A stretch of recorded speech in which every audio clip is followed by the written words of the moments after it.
Welcome, Red Spotters. I'm your host today, Alexis J. Soto, and I'm joined by the lovely Mr. David Francisco. We're huge fans of Marvel, obviously. We've got a lot of Marvel material planned out for this month here, January 2021. And there's a movie that we really want to talk about in the Marvel Universe, and that is Guardians of the Galaxy Vol.2, written and directed by James Gunn. Here we are. This is, technically speaking, our second audio commentary on this movie. The first audio commentary, which is available on the RS feed, features Peter Martinez and Kyle Lira. But they are not here because they already had their turn. Now it's our turn to talk about this movie.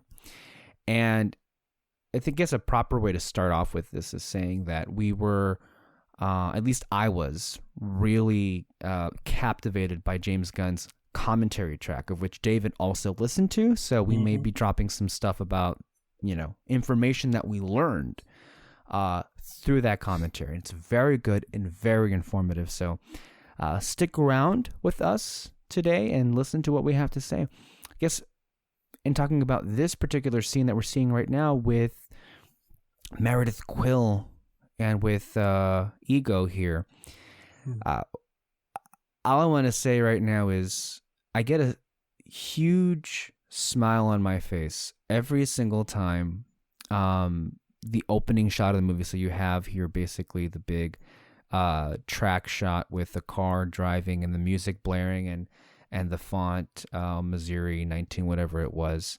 It just reminds me, it literally takes me back to being in that theater. I think I watched this with Alexis Moreno.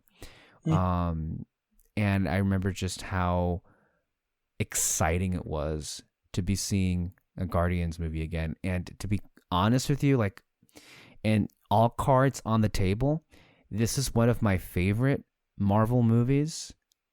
I think it legitimately is in contention to be among the best they've done, if not at the top. I would say it's arguable. I don't personally hold it at the top of my list. I would wager to say that perhaps Peter and Kyle do. I think definitely one of them does. But it definitely was among my favorite experiences with a Marvel movie in a theater, like many of them was, like the first Guardians ones, but kind of in a different way. It was a pretty raucous crowd, and needless to say, the film is chock full of hilarious moments, antics, wonderful one-liners every which way, and the crowd was practically eating it up. So that's, I think, one of the big perks about this movie. And of course, needless to say, I've watched it more than once in a theater and obviously at home at this point. So that's why, yeah. And you, David? No, I remember watching it in theater. I saw it with a friend, and I was just mostly. I think this was definitely height of Marvel movies. My excitement of it, I guess, and so I was very excited for this one. I love the first one. I think I saw it in. No, I don't think I saw the first one in theaters. No, really? Yeah, I think I might have missed it. Wow. Oh man, I really can't remember honestly. But I mean, I still loved it though. It was so cool, just having a big sci-fi movie and everything. And just loved all the characters. I love Groot here. I know. Yeah, this is being recorded in 2021. I know I may be the only person that says this, but Baby Yoda can go fuck himself. I'm with Baby Groot all the way. Yep, I'm throwing the gauntlet down there. Only because Groot is more of a character than that baby is. Hilarious. They're both babies, and one has a character and one doesn't. Sorry. Yeah. No, you get this giant sequence here of Groot dancing around. That's it's far more than 16 episodes ever did. Oh my god, yes, you're so right about that. And I love the reasoning why he did this is just to kind of get all the cuteness out of the way, basically, of Baby Groot instead of spreading it out. And I noticed that too when I first saw it. I'm like, perfect, get out of the way. And you're just missing this giant sequence. It felt very much like that because I remember when we were walking into this movie, one of my roommates, Matthew Duarte, huge comic book fan, Marvel and DC, and this was at the time when I was living in San Diego back in 2017. And he and I were having a back and forth about how much Baby Groot was going to be in the movie, and not just for like, you know, for that stat's sake, but like how much of the movie and Baby Groot's cuteness was going to take away from what was going on in the film. And when this happened, I was like, wow. Basically, it was like addressing those concerns immediately at the top. But I think you are correct when you say that Gunn himself did this on purpose, very much so, because I mean, how can you not, right? And I think this may literally be my favorite. I know this Drax bit is hilarious because it picks up right from a post-credit scene from the first Guardians movie, which, if we hadn't already mentioned, we both love Guardians 1. Yes. You know, and the big reason why we watched this movie. But to your point, or actually my point, what I was going to say is this may definitively be, and I can't think of a single opening credits sequence that can compare to this, but this may far and away be my favorite of all time. Oh, for sure. Oh my god. I can honestly say I've never seen anything like this before. Like, it was so much fun. Also, like, we skipped over it, but like, I love the part though where Gamora was like, Groot, get out of the way, and he waves at her, and she's just like, hi. It's just like, she's all scared, but then just like takes a moment to be like, oh hey, what's up? No, you're correct. Gunn himself points it out several times throughout the movie that we see glimpses of Baby Groot's relationship with each of the Guardians and how different it is. Yeah. And how it, you know, the perspectives of how we view his relationship to everybody else may in fact shift by the course, because here you see him kind of really not caring at all for Drax because he just smashed his music. Shout out, of course, to Mr. Blue Sky by ELO. Look, this is going to be said repeatedly. We have to point out the songs because the songs are a huge part of what makes the character work in the film. Honestly, bar none, as far as I'm concerned. I said this about the first soundtrack of the first Guardians movie, right? Awesome Mixtape, whatever it was called, Volume 1. I said at the time, and I mean this truly, the music was so special and so important to how great that movie was. The soundtrack itself, quite literally, musically speaking, changed my life. I will forever love that soundtrack and a whole bunch of those songs that I was introduced to, and I will always synonymously associate them, or I should be a bit redundant. Those songs to me have kind of become synonymous to the Guardians themselves, and I don't know if this is a controversial take. I know Kyle agrees with me with what I'm about to say, although again, I don't know how popular what I'm about to say is, out there in the cosmos. But I would say that the soundtrack, in terms of the use of the songs themselves, is better with Guardians of the Galaxy Volume 2 and work better with the story of the movie than the first. And if I'm listening to Guardians soundtrack, I'm listening to Volume 2 on repeat. It's honestly hard for me to have like a take on the music, just because music's not really a big thing for me.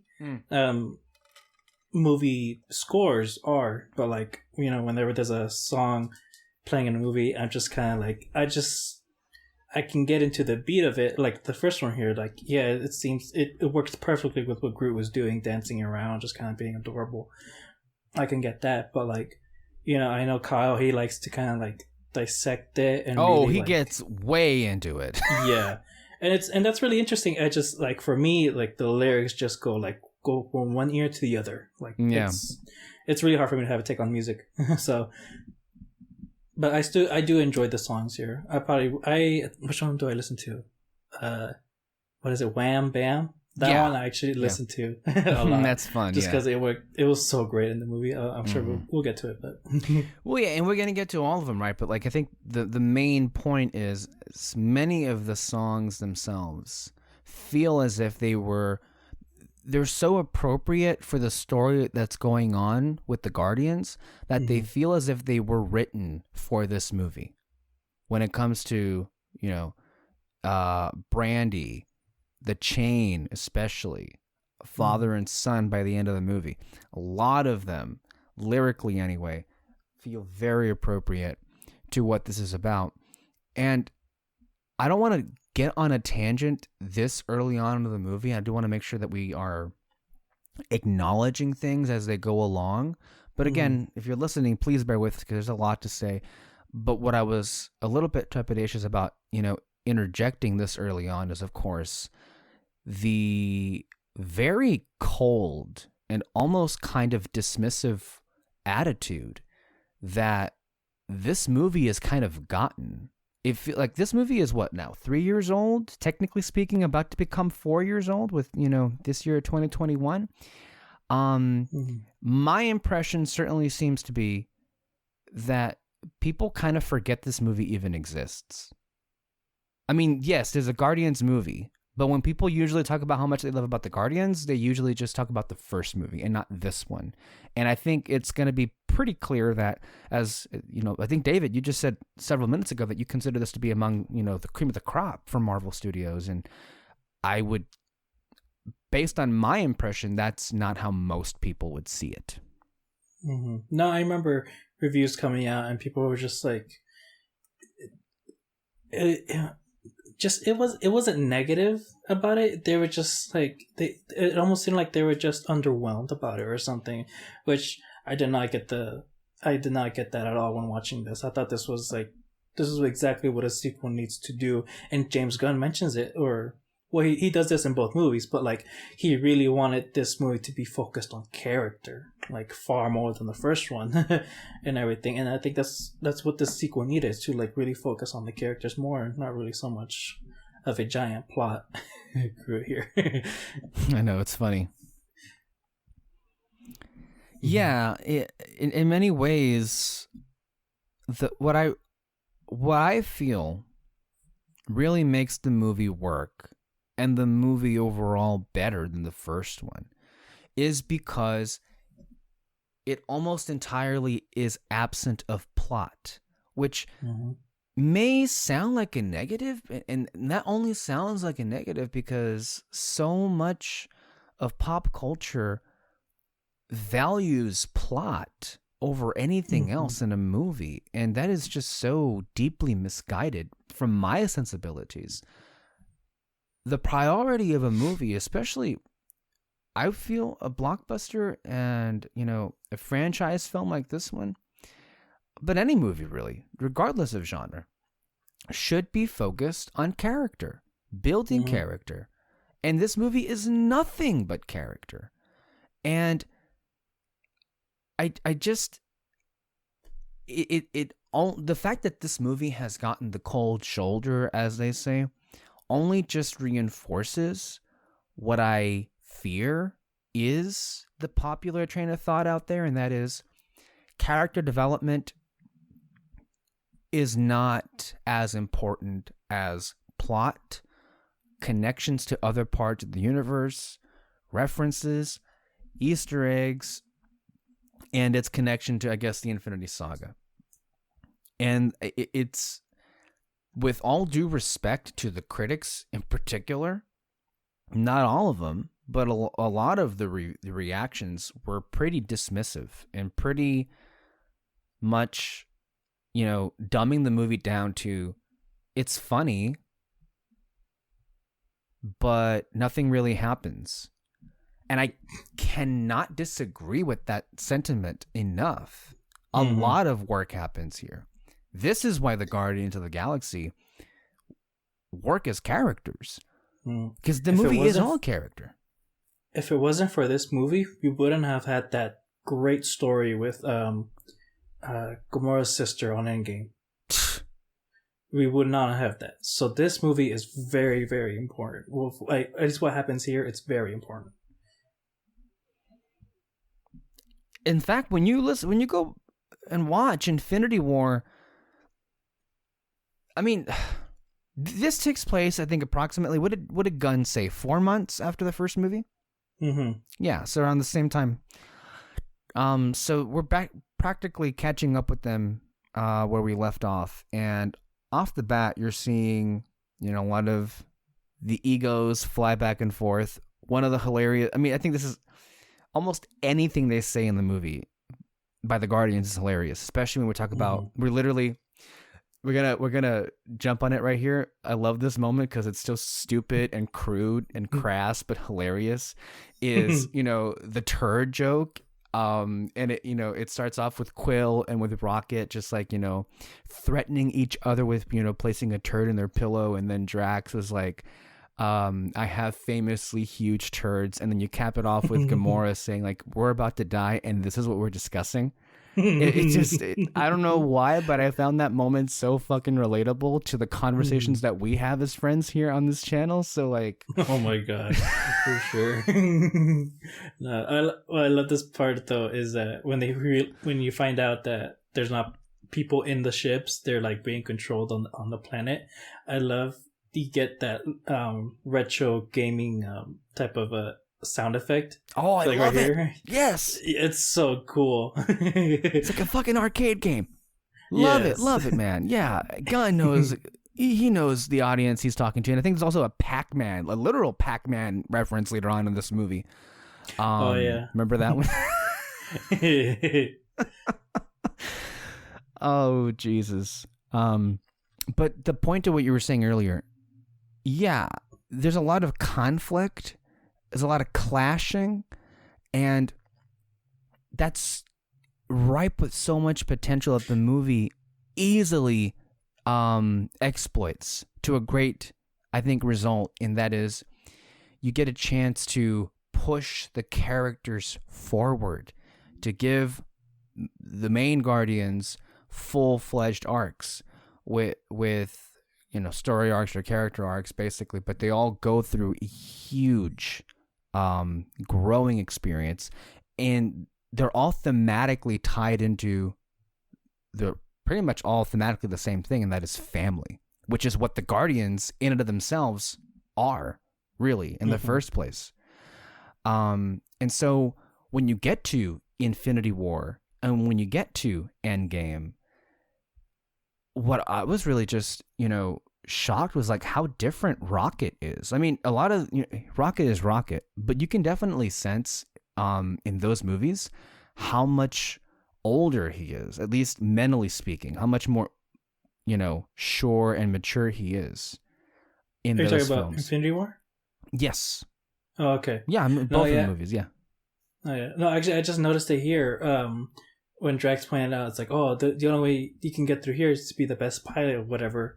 And then both Peter and Rocket go, I am. Like, and it's funny though, because at the end of Endgame, Peter's like that with Thor. Mm-hmm.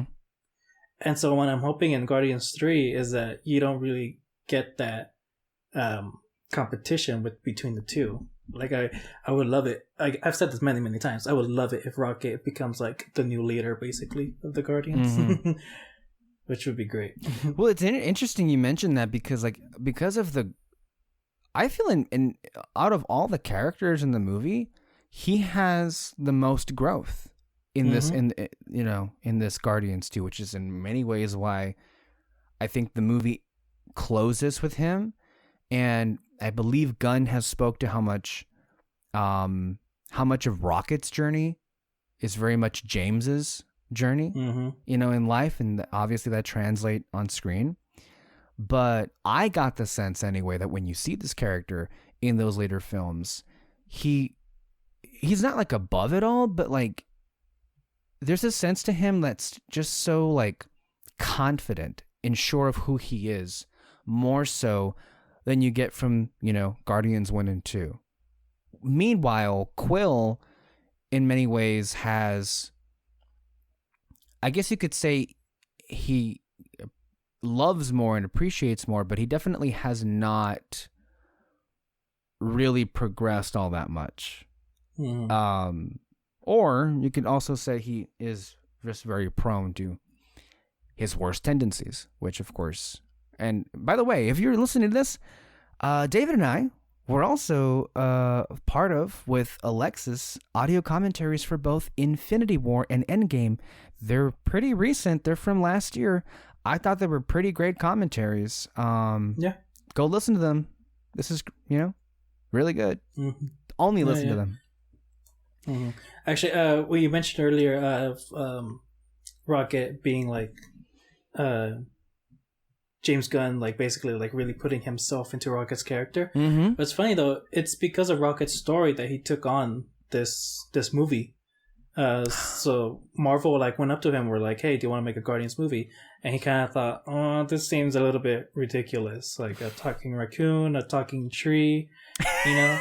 And then on his drive home, he kept thinking about it, and then that's when he thought of the idea of Rocket, of like, oh, what if he was forced into becoming like mechanical and forced to the way he is, and just it's always struggling with him, like, you know what I mean? Mm-hmm.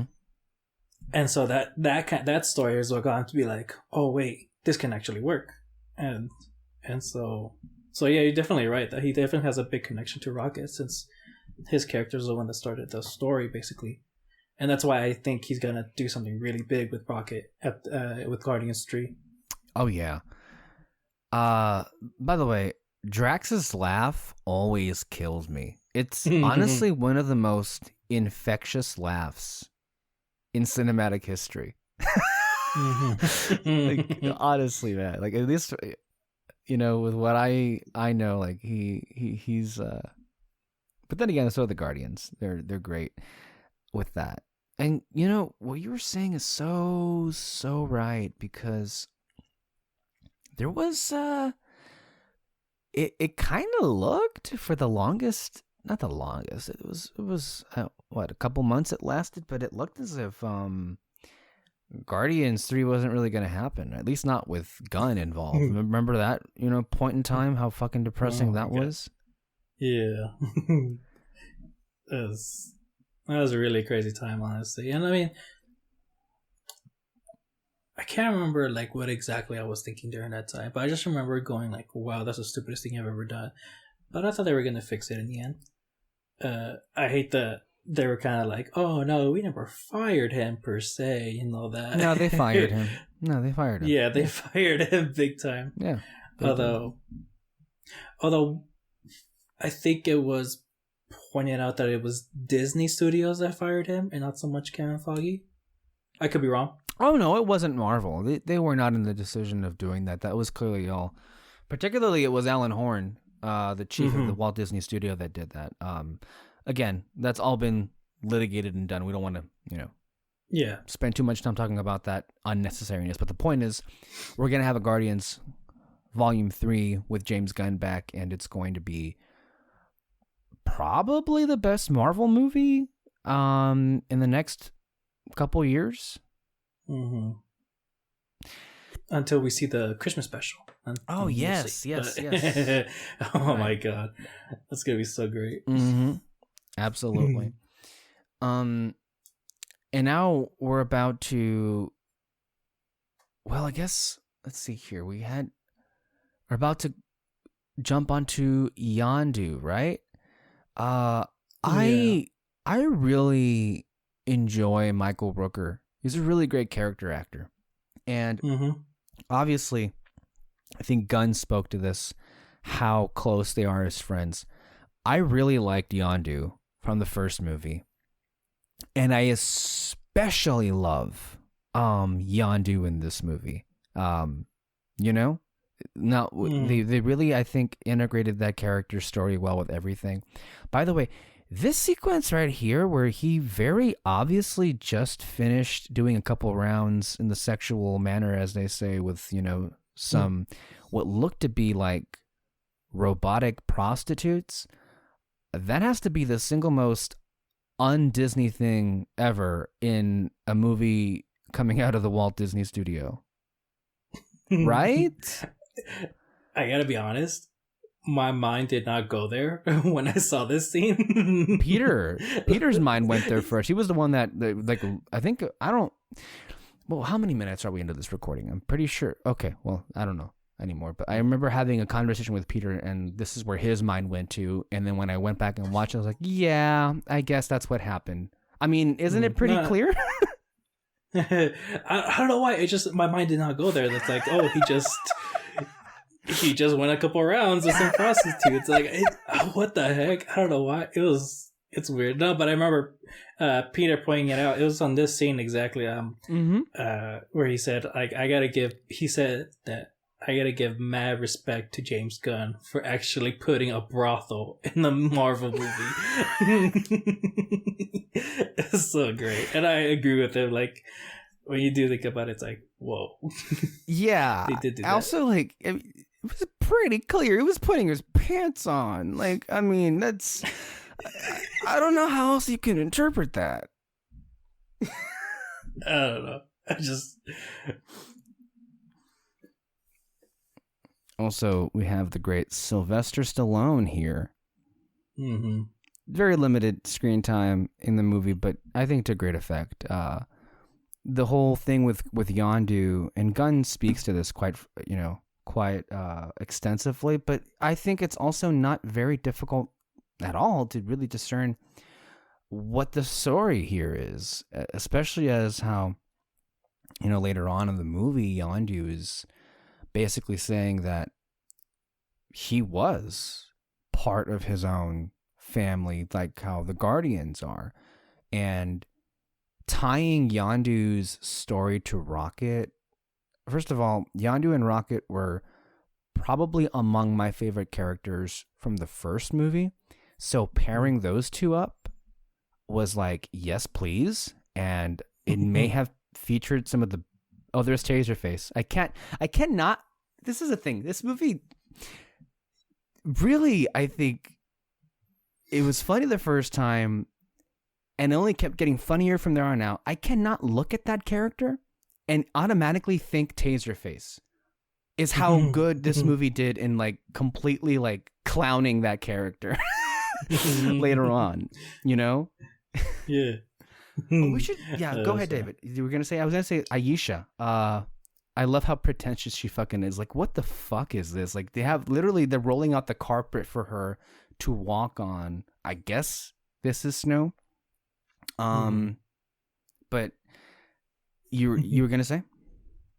No, I was just gonna mention that when I first saw Stallone in the movie, I think everyone in my theater went, "What the fuck? Like, he's in this movie?" It's Rocky. Yeah, it's Rocky. It's like, it was cool hearing though in the audio commentary that, like, oh yeah, he and Gunn and Stallone are good friends and all that. So I was like, oh, okay, that's cool. No wonder he's in the movie. Yeah. All right. Let me put the character stuff in the back burner and just want to talk about some of the things that we just saw that I feel need to be praised. So, oh my God, this joke is so fucking dry. One's blue.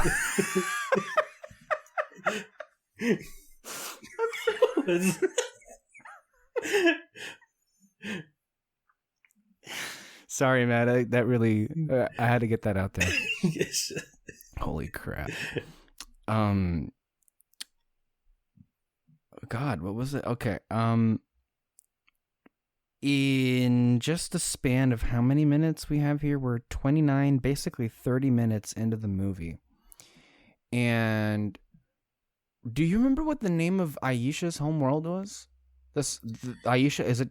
I know her people are called the Sovereign, but do you remember Or was that how the planet was called? The Sovereign? Maybe, I don't know. Okay. Well, anyway, keep that planet location in mind, and then also look at Contraxia, and then of course what we're about to see with Ego, which are basically the only locations. I mean, the only planets that we go to. Think about how unique and how different and beautiful in their own right each of those planets are. And for the life of him, J.J. Abrams couldn't come up with anything half of that originality with his movies in Star Wars. In Star Wars. Oh my god.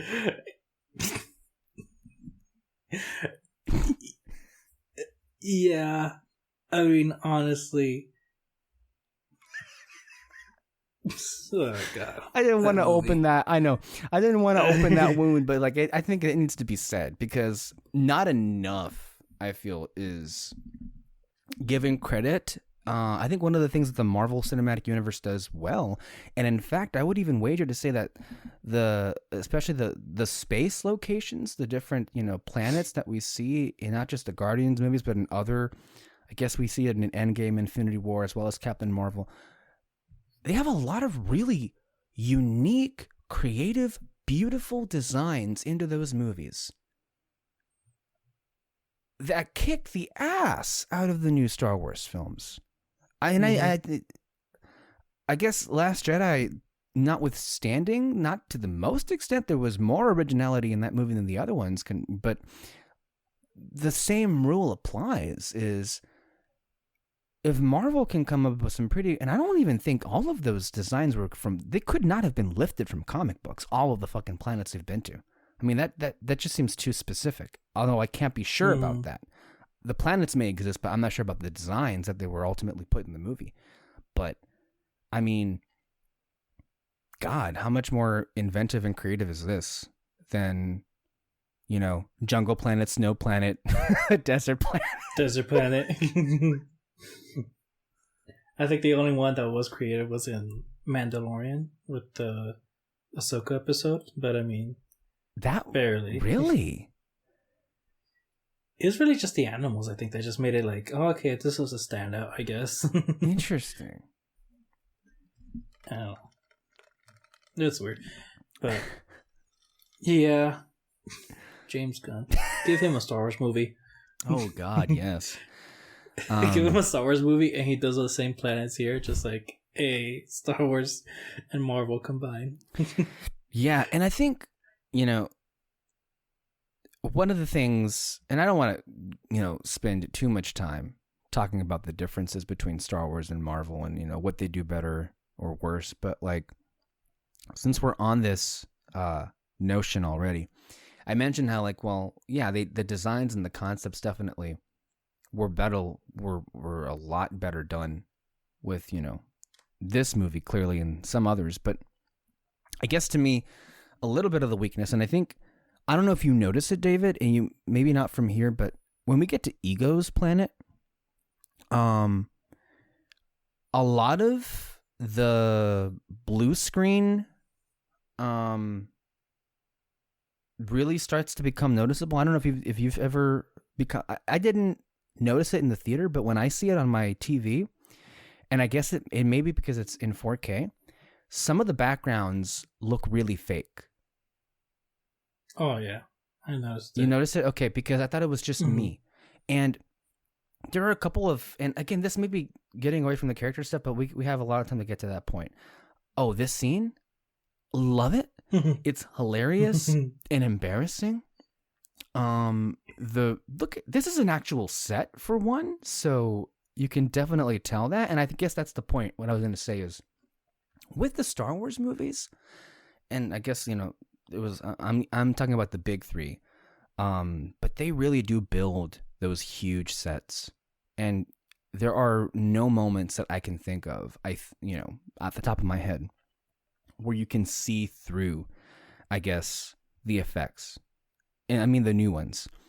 With Marvel, I think at this point there are a handful of movies where you can now like legitimately criticize for them over relying on blue screen, like George Lucas did with the prequels. And they are looking, some of them may not have aged as well. And this movie is great in almost every respect. The visual effects themselves are great. But there are a couple of sequences here and there. I think the one that I think is the most egregious is the one where Ego and Peter are discovering his powers and they're playing catch. And a few scenes from now, oh god, look at this, fucking Drax. Oh, yeah. And you can definitely tell that's a fake background and it's in a blue screen. And I can tell from all the behind the scenes footage that a lot of the Marvel movies are made with an over reliance on sound stages. And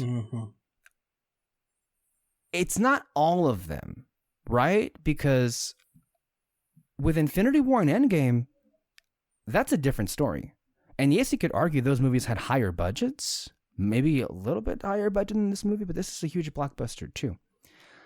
In Infinity War and Endgame, the effects look so good. There were some sets in the movie that I thought were sets, but were complete sound stages.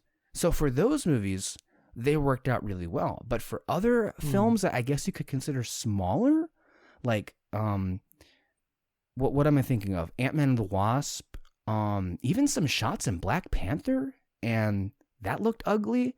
Some of the waterfall, that was really like bad by Marvel standards. And then also in Thor Ragnarok, in the scene where Odin passes away, there's some really like, yeah, remember that? Like, so yeah. What's going on there, I wonder? No, I mean, to me, CGI, when you can tell something is CGI, I never really find it bad. Like, so yeah, Thor Ragnarok, and then what was the other one you mentioned? Black Panther. Black Panther. Those ones, like, yeah, Black Panther. That one I do consider the CGI bad, mostly because even though you can tell it's green screen or blue screen, whatever, it doesn't.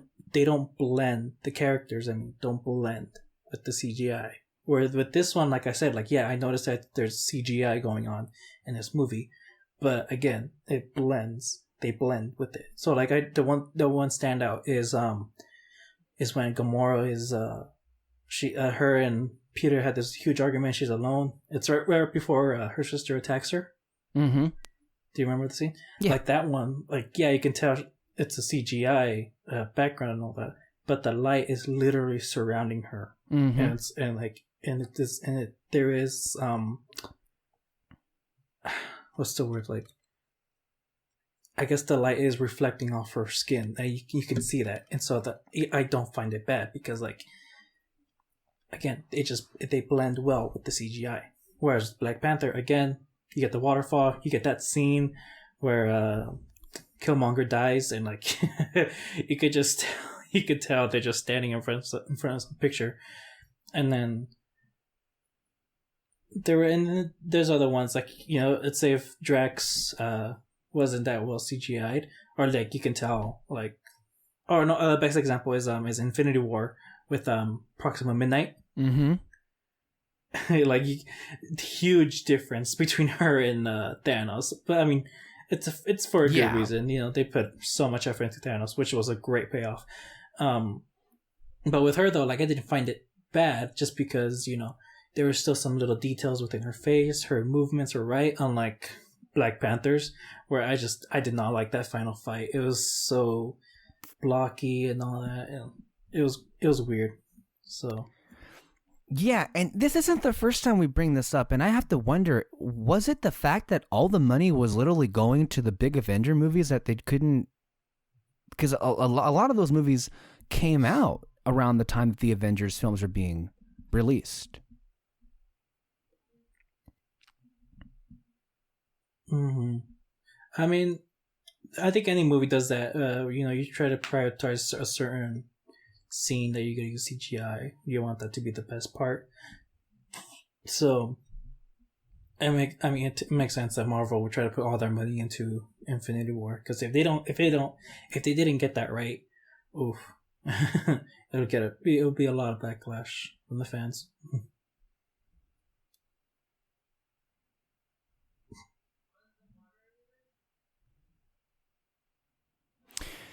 Yeah. Although again, like, with Guardians, I'm only just talking about like I think one or two scenes in the whole movie. I mean, the visual effects are phenomenal. I mean, why? Because there is a talking raccoon, and is entirely believable as a character, and that's kind of a miracle. Mm-hmm. So with Baby Groot. Yeah, like right here, it's so great. They like the eyes work so well. You can tell he's scared. Mm-hmm. The eyes too are very expressive. Yeah.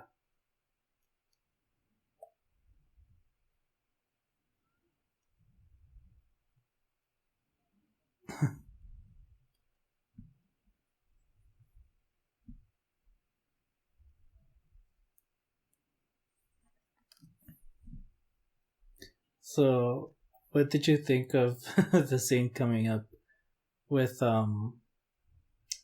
Oh my god, what's her name? Gamora's sister, Nebula.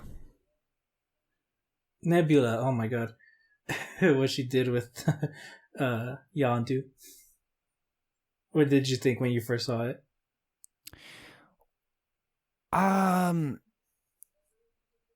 I, for the briefest of seconds, it looked as if she fucking killed him. And that really would have pissed me off. And I think I do remember some in my screening were like, what the fuck? Did she just kill him? But I was like, no, they were setting things up for him, so he's not. And then, of course, they revealed that he's not dead later on. But I straight up thought he died right there. Honestly, he like, kind of looks it. Way. It really was like, oh, straight up murder right there. Oh, I love this. I mean, there's a lot of murder in the movie. Oh yeah.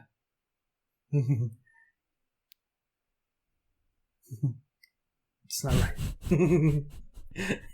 Hey. God.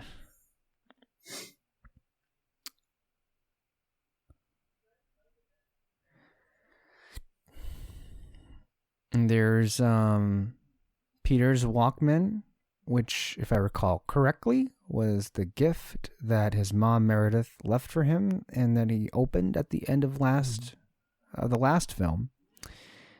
And here we have Ego's planet, which is, I mean, what can you say about it, right? It's beautiful. No, yeah. Mm-hmm. It's paradise. Yeah, basically. I mean, I kind of wish we got more into it. Like, we're just in buildings throughout the whole thing. But I mean, it was cool and all that. But like, I would be curious if like stuff grows there or something. Mm-hmm. Like plants and maybe fruit. See, like that's cool.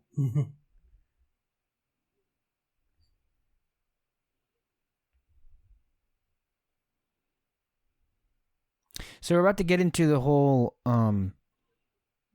explanation here, right? With what ego is, and he's going to tell you his past and and everything. I got to ask you this question, and I think we haven't really addressed it yet. Did you see the twist coming? Oh no, I did not at all. Honestly, like.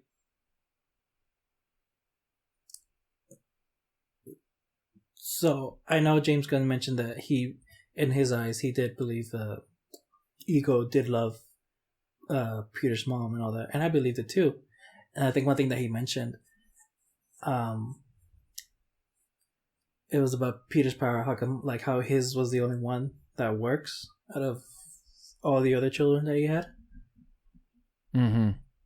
And I kind of like to think that the reason why Peter got the powers was because he loved his mom so much. Maybe. You know what I mean? That could Yeah, be that's it. like that's kind of what Yeah. I thought. That could definitely be it. And so I truly believe that he loved her, and I did not see that twist coming at all. No, that was a legitimate, like, what the fuck moment. And yeah, I think even my theater yeah, freaked out about it. Mm-hmm. yeah, I'm sure. No, mine too. I heard like gasps, and I don't know, like, I feel perhaps we should have seen it coming, but maybe it's just because it's Kurt Russell and he's so like easily charmed us that we're kind of also in the same mindset like Peter, where we kind of just get swept away in this fantasy. Mm-hmm.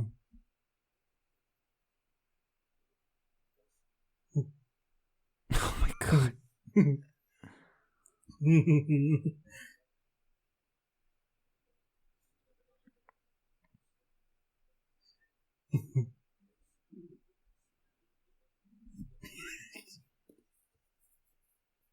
Holy crap. Oh my god, I love this part. It's so funny.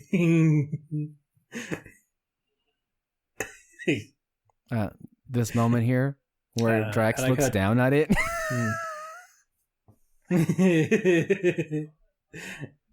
I like how James Gunn pointed out that no, he wasn't human on all the other planets that he was on.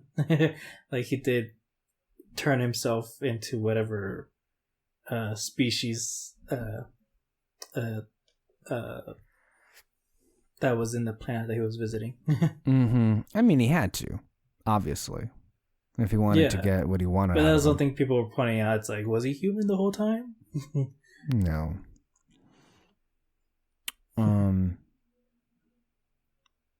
Yeah.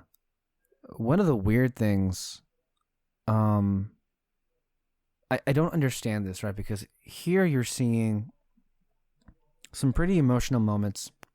You're getting a sense of longing and sense of purpose for Ego. But at the same time, you're also, you're seeing the excitement in Peter's face. And then also the love that he has for his mom. And there's this sense of connection that he's finding. And I guess to me, especially where it ends up going, what I find hard to reconcile, look at this delivery right here with Kurt Russell. When I heard of a man from Earth who held an infinity stone in his hand without dying. And it says, yeah, the son of the woman I loved. A couple of things that I find hard to reconcile when people say that it's hilarious and that's all it is. Like, do you completely, I don't know, watch a different movie than me? Because it's an emotional film. It has heart written all over it. The characters go through some big emotional experiences, and I that was one of the, honestly, to me, if I'm going to go back and look at all the movies in this time that we've been, podcasting, that we've had reviews to examine and look at before experiencing the film itself, this has to be without question the weirdest one, because I was expecting a genuine disappointment because of how dismissive the attitude was toward a lot of critics. And the best possible scenario ended up happening where I really loved it and still do, and love it even more now. I think all of us on this panel do. But the criticism as well, in particular to the issues they had, it's one of those situations, similarly to The Last Jedi, although I can be a little bit more sympathetic toward some of those particulars. Here is, I straight up don't understand how people just completely dismissed, if not ignored, the point of the movie.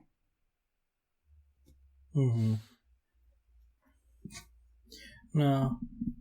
Yeah, honestly, I don't remember exactly what people were saying about it, but I don't know. It's just I think people just had way too much expectations for this movie, and I understand why. The first one was amazing and all that, but I don't know, man. I think people were just being weird about this movie. It's metaphorical.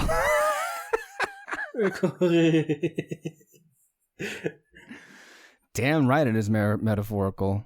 Oh my god, the writing, the dialogue, it's the delivery of these hilarious lines is so unbelievably on target.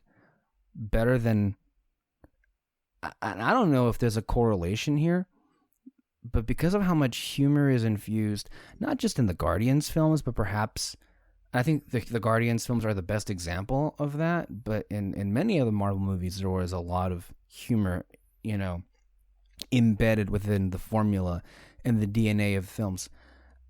And I guess where my mind was going is scrotum hat. Ha, this is funny. Where my mind was going a little bit here was I wonder if there could be a correlation with the success of these movies and how greatly they nail the humor and somewhat of the downward trajectory that straight up comedy films have had in their success at the box office for the last 10 years.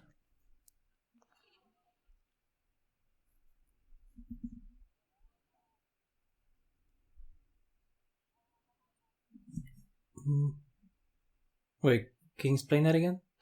Well, the humor is so good in this and in a lot of these Marvel movies. I wonder if that somehow inconsequentially led to like a downturn in popularity toward straight up comedy movies. I don't know. Well, the thing with like movies that are like straight up comedies, the advantage. Let me start again. The advantage that this movie has is that there's a lot of things going on around it. Like I know we said that there's not really much of a plot in this movie, but there really is. Like you can see where it might be headed at one point, and so it's kind of easy to write a certain dialogue that's going to be very, very funny that can what's the word I'm looking for? That can I guess support the story that can lead to the plot. You know what I mean? Does that make any sense?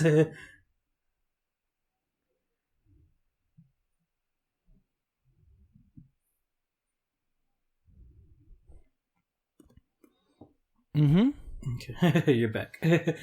Yeah, just and you're listening. There'll be some connection issues. I've been having connection issues, and that's been no surprise to anyone that's been a long-time listener. So, there may be instances where I pop in and out. So just so you're warned. But yeah, I heard what you were saying there, David. And yeah, that could be perhaps. I wanted to do comment though, real quick on that. Wonderful. It was so dramatic, but then also hilarious when it was juxtaposed to with Kraglin standing next to her. But that Nebula monologue was like, I don't know what to say. It was perfect, man. No, yeah, and it definitely like made me go, "Oh shit!" Nebula, like, she got it rough, But but that was such a great bit in the end. It's like I just thought you were gonna talk about like buying a hat, Yeah, it was great.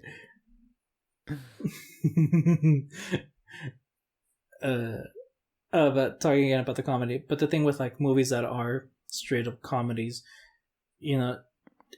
for those kinds of movies, the plot can be shortened if you take away the comedy, like the comedic bits, and so that's why a lot of them don't hold up, because you just know you're going from one joke to the next, and it doesn't really like help lead to certain character moments, certain plot important plot moments in movies, Mm-hmm. and so that's why it kind of fails. Whereas this one, like, you have so many things working for him. He's just got to write something funny for the moment.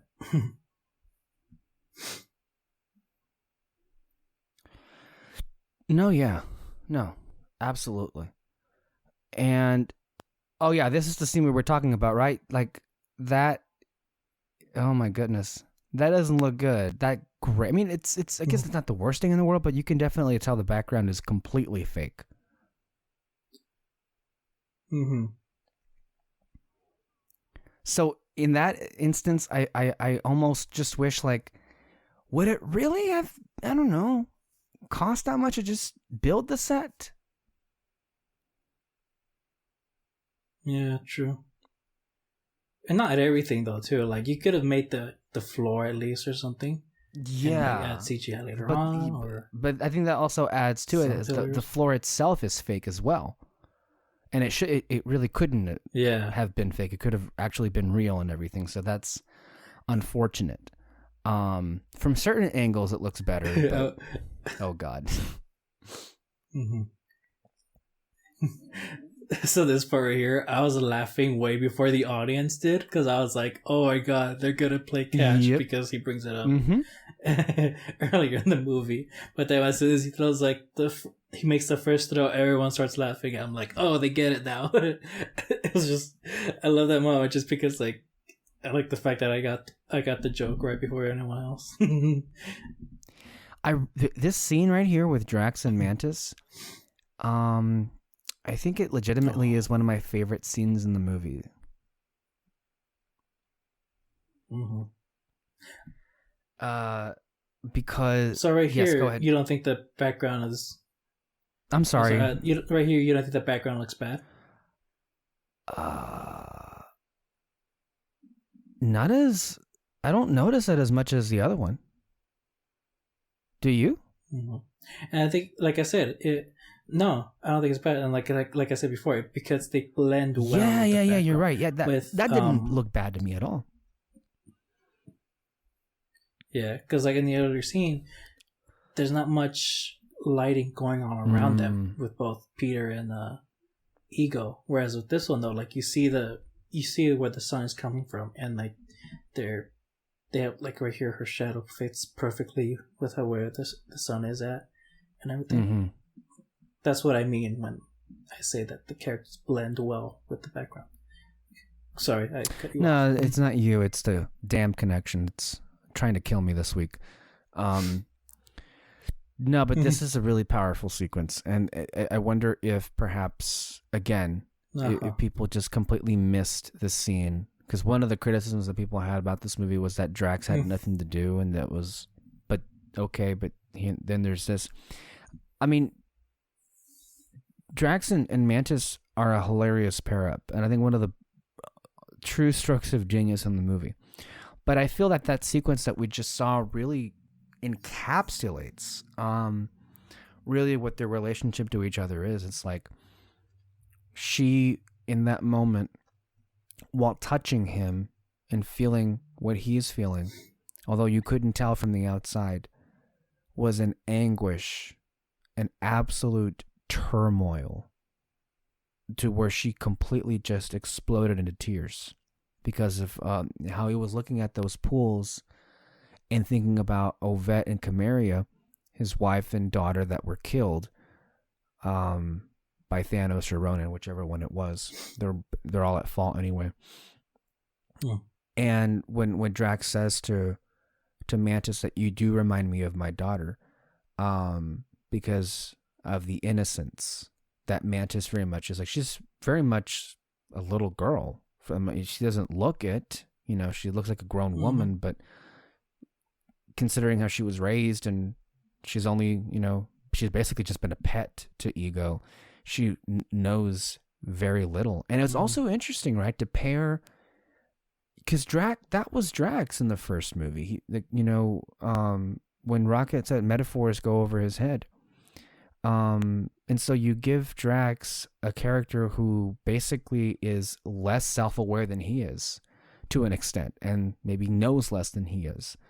And I don't know. In some ways, it also just shows Drax growing as well. Mm. I think they just worked so well because Drax is someone, he is sort of containing his emotions a lot. That's his character. Even though, like, yeah, he does burst out laughing sometimes when he's mad. He'll give away his anger, but like, I think every other emotion, like, he hides away, and so I think it's great to pair him up with someone who can like control those emotions, and also like just feel everyone else's emotions, and I think that's why it works so well. Mm-hmm. And then we transition to another great scene here with Rocket and Yondu. You like a professional asshole or what?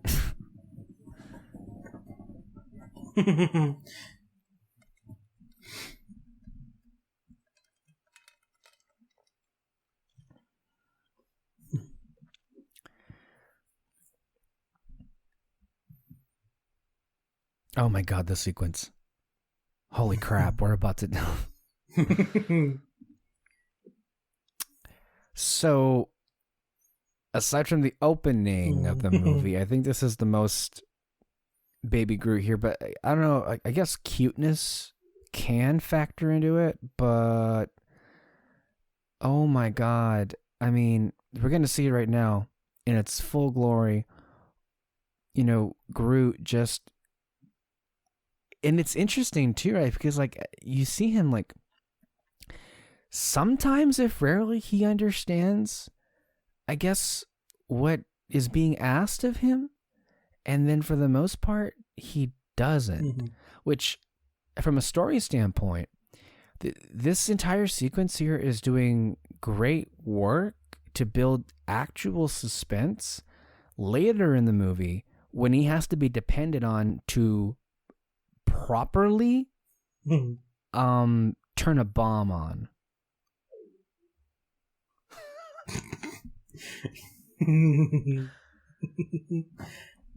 Yeah. Wait, so you mentioned like cuteness, like were you saying like there's another scene where he was trying to like push in the cuteness, you meant? No. Or... I meant that this is the most, I guess, besides the first scene, in how Groot is featured. Like, this is pretty much all Groot here. Okay. Oh yeah, it's just so great. Oh, actually, one thing I remember. So after the scene, like where they pour, I guess, the beer on him, like, you get the part where he's like walking by himself, and you just hear like these squishy noises because he's all wet. I remember my theater just going, "Oh." No, it was mine too. At that moment, it was so funny. It was mine too. Yeah. I was like, "Oh."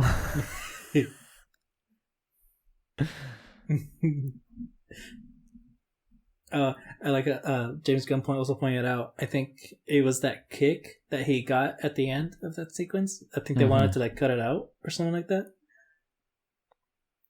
But James Gunn was like, no, it's fine. He's gonna murder him later, so let's just keep it so that people can really be like happy about it. No, and in fact, that extra... Oh my god, fucking Rocket here losing his shit over, I guess, somebody's eye. God, I love how they keep that thing going on with him. It is an eye, right? a robotic eye, because is that supposed to suggest? No, it wasn't, because I think he... But it's funny enough, he does happen to have a robotic eye in the next movie we see him when he gives them to Thor. Yeah, no, he mentions in the movie that he got it, like he gambled it off or something. So it wasn't. It's no, not the but same thing. it's funny too. Oh my god.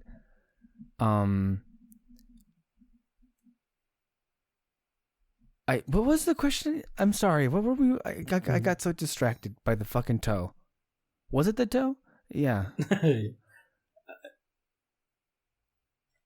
I don't remember either. This is just a great sequence that we really just checked. It's really hard to have a conversation and watch a really great movie. Like I can't keep track of like what was it that I was gonna. Oh yeah, no, you're about the. No, Gunn was definitely right, and I think that last kick that Groot got was for.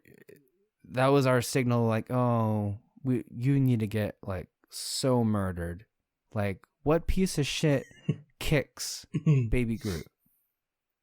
Honestly, so like, no, like that guy was dead when that happened. Oh, and the other thing that the other thing I wanted to mention real quick, but I think we should save time also for other parts to discuss this that I had wanted to touch on earlier, and then because we're watching the movie, right, we kind of get lost here. But in addition, I know in terms of music, the soundtrack and the songs are what get the most attention. But another thing here, especially, and this is particular to Marvel movies and the Marvel Cinematic Universe, they get a bad rap by popular talk that they don't really have memorable themes, memorable musical scores.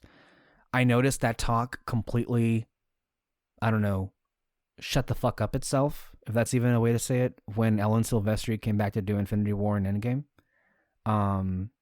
That with good, obviously with good measure, and good reason, I should say. But I would say that critique is mostly fair when it comes to the majority of the Marvel movies. I do like the themes, but they're not the most memorable, I guess you could say. However, I mean, with exceptions, right? I have exceptions, and I know you do as well, and I know both you and I think more so than probably anybody else in our group, really likes listening to straight up. I think, yeah, I got it. Got cut off. The damn thing went off. I was saying that you and I, more so than the rest of our group, really likes to listen to musical soundtracks, the scores in particular. And I think Tyler Bates doesn't get enough credit for the Guardians of the Galaxy score. Not just the theme, but even in the emotional moments, like that motif that they just played with Drax and with Mantis, especially. It was really beautiful. No, yeah, I think, for sure, Guardians has, like, besides Infinity War and Endgame, Guardians has, like, one of the best scores in the movie. Because I can't really remember, like, the score for Captain America besides the main theme. I can't remember anything from Iron Man. But this one, like, there was a bit of an effort to try to, like, make a really good score for this movie. I don't know if it's because maybe the soundtrack was going to be as good or it was going to work as well, and so that they kind of wanted to put it on par or something. I don't know, but yeah, no, this is for sure a great a standout. I mean, no, for sure, it's wow. Yeah. Of course, Come a Little Bit Closer is playing right now. This may be the best sequence in the movie. This is so good. This is so funny. And a lot of people die. But they all deserve it, so who cares? I know. Yeah.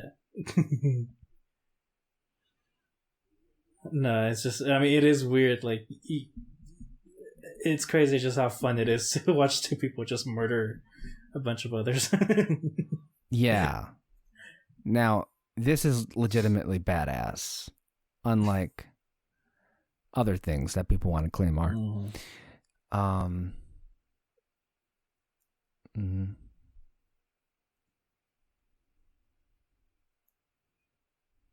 Oh, also, Yondu's fin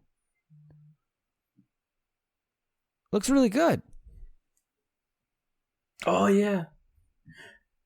Yeah. Now I remember what was it at like Comic-Con? We actually dressed up as Yondu, and like you see the fin for the very first time. I remember people were like freaking out, like, "Oh my gosh, he's got the fin!" um, I think James Gunn mentioned that like how come he didn't put it in the first one? I think he didn't want the like design to be too crazy or something. I don't recall exactly what the reason was. I think it was. I'm just going to think it was because the movie had enough weird things in it. I don't know. I feel like he also said that like I think he wanted to make the audience wait for it, right? You know, or something like that. I don't remember. Dang it. This part is funny. It's like, make sure you tell them. It's like taser face at you. She just loses her shit as he dies. Yeah, that sucks. That's the last thing the last thing you see says someone making fun of him. It's so good.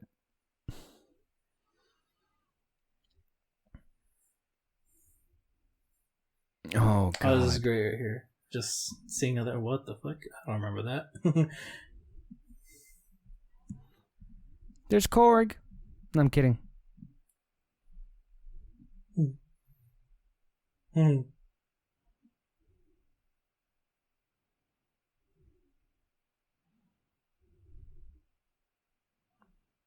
Oh my god, this is so good.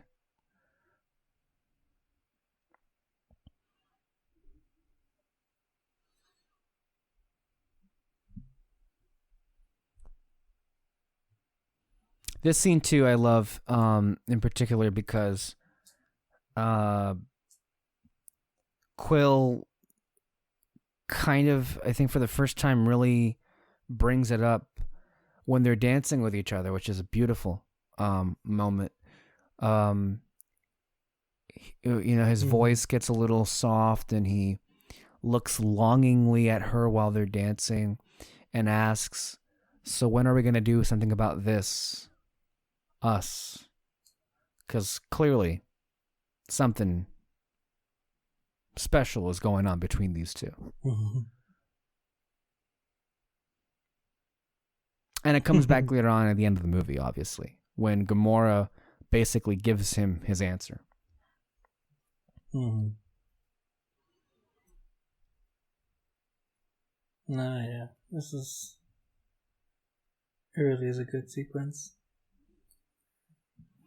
This unspoken thing, as they say.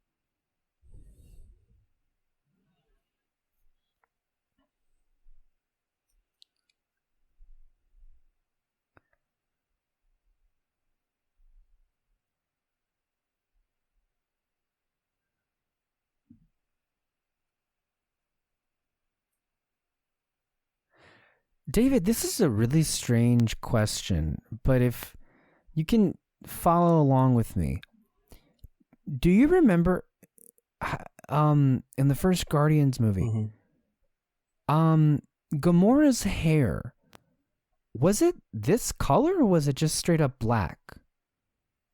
Or was it darker?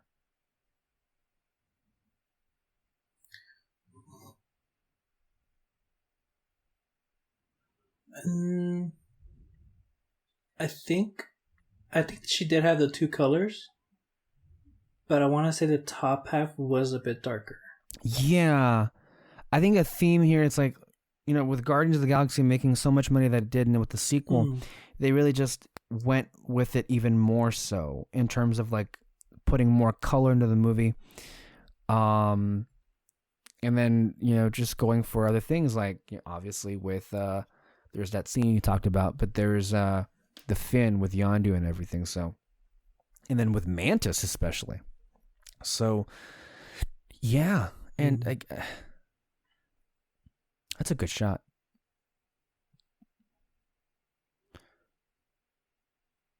Mm-hmm. Just something that occurred to me with the hair, only because I forget, like it didn't seem that bright to me in the first movie, but then I don't necessarily recall at the moment, so there's that. Mm-hmm. Um, and then here is Nebula making her grand entrance as usual. Yeah. She really loves to crash ships into people. Mm-hmm. I mean, it worked well in Infinity War, so. Yeah.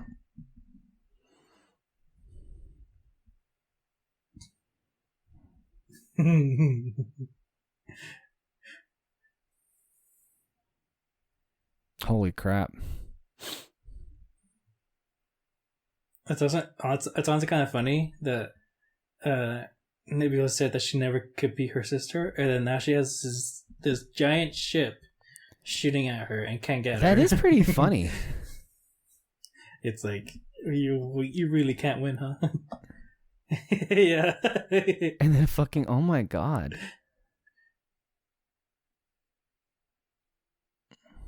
She's crazy strong. Actually, this was a really big surprise. She's crazy strong. I really didn't see that coming. That's true. You almost forget, and I guess just because of her size, but I mean, she is the daughter of Thanos.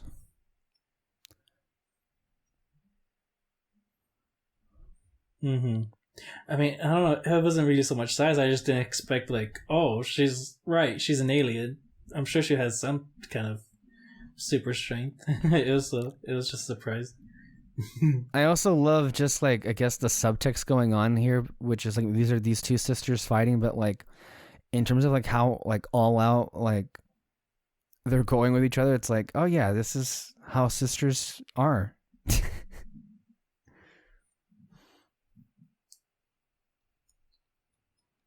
Mm-hmm. Oh yeah, Oh yeah, sure. my sister and I Just argue like crash a that all the ship into time. her, and then she tries to kill you. Oh god, damn, that was an explosion.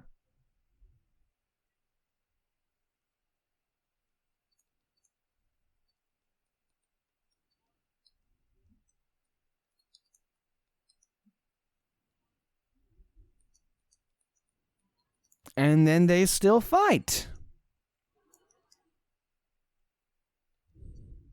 I know, right? And Are you kidding me? she's oh wait. And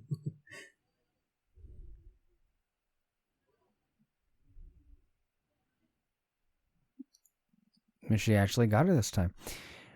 This was actually one of the best parts. Again, like, I think all the character work in the Mm-hmm. movie is phenomenal. But oh god, that's a beautiful shot right there. Um, but I love how they really gave Nebula, a character basically in this movie, and the relationship between Nebula and Gamora becomes a lot more clear. Oh Because yeah.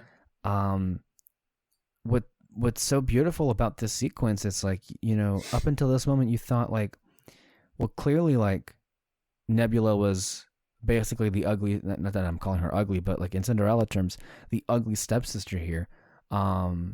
And Gamora was in the right, but like this gives us a glimpse into, well, Gamora at one point was pretty evil, and it kind of really turns everything on, it turns the tables on us because Nebula wasn't like that at first. And perhaps the reason she became in some ways a monster was because, well, she was raised by abusers and monsters. And it wasn't just Thanos, it seemed as if that also part of who she is at that point is because of Gamora's indifference toward it.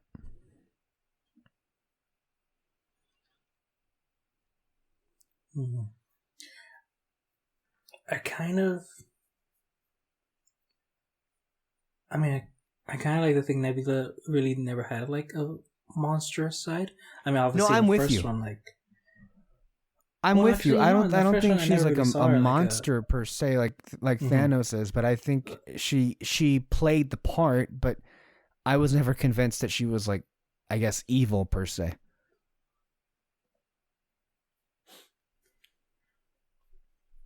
Okay, okay, yeah, same.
See, here when he starts talking about taking the cosmos where it needs to go,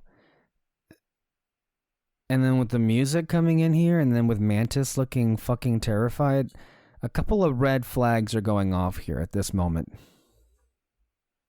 Oh yeah. I bet I like this part.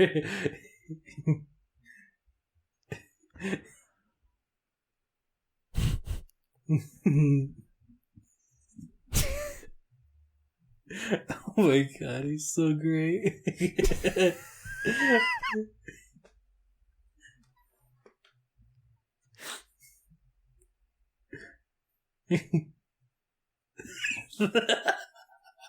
Oh my god.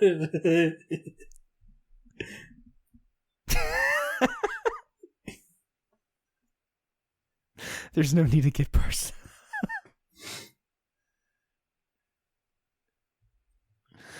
That scene cracks me up every time.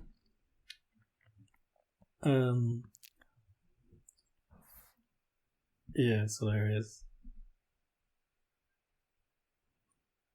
So I really liked Gunn pointing out he had like a lot of trouble coming up with like the statues of like what it should have been. Like I think he said it was like a Renaissance painting at some point, like moving pictures before he finally settled with statues or something. I'm curious what else he could have done, or like what could have taken its place. I don't know. I can't remember the other ones that he pointed out, but I don't know. I just find it cool that there were other things besides statues. Yeah, at this point, he's giving the bad guy speech. Like you can tell something something not great is coming along the way. But I love this motif right here with Tyler Bates music when he like right here.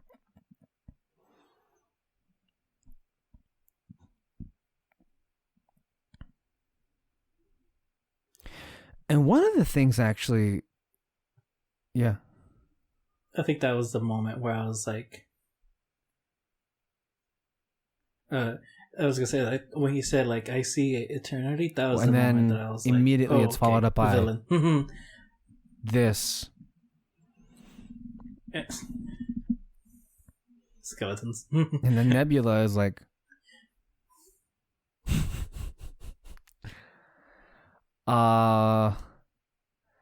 one of the things I really was surprising to me, Stan Lee cameo, was that James Gunn uses so if you don't know this, movies are made and finished and shot well before the composer comes in and does the music for the movie. Um, not with the Guardians movies. Like he actually has Tyler Bates orchestrate the main themes, and he plays the themes for the scenes that rely heavily on them for, the actors to get into the moment, which I find to be kind of brilliant. And as far as I'm aware of, he's the only one that does that. Mm-hmm. Mm-hmm. No, yeah. I mean, I've heard of some actors like um listening to certain songs before a scene to kind of get themselves into the moment. But I think it's really cool that he had like something ready for them, and I guess it was easier for this one because the music was already written basically for the first one.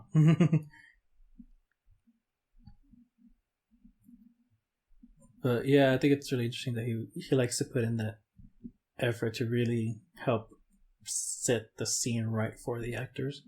And no, and just I think it would probably help enhance it later on once the music is finally put in.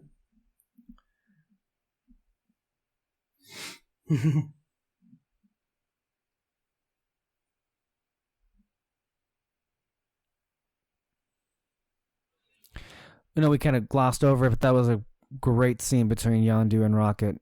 And for the first time ever, Rocket just feels exposed because Yondu sees completely through him.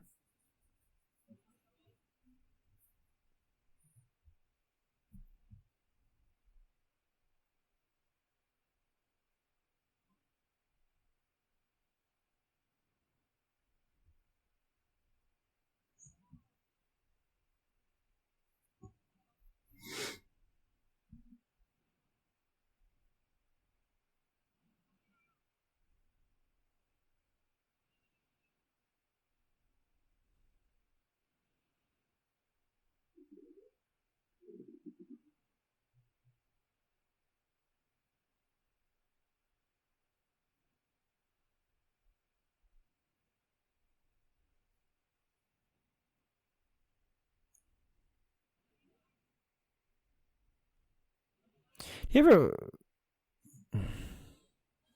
That like No, go bell ahead. ding. Mm-hmm. That bell ding that you hear. It reminds me of I don't know if you ever heard the channel of Yes. Cinema Sense. Okay. So Mm-hmm. at the beginning of Mm-hmm. every video, you hit that ding ding ding. Interesting. It's just something I just noticed. It sounds the same thing.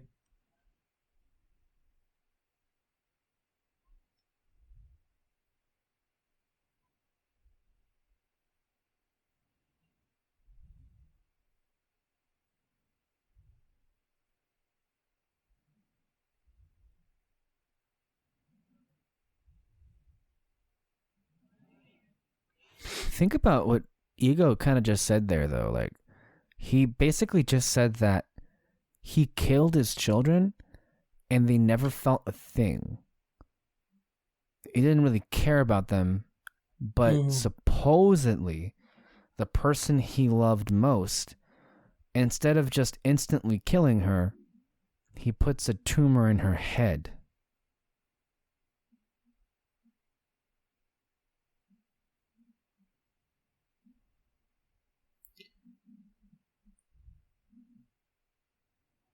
Mm. Maybe he just didn't want to be in the moment. I Of guess course, I don't know. it's hilarious, right? Because, like, he killed her either way. He just didn't want to be there when the job was done, basically. Yeah, it's so bad. Mm-hmm.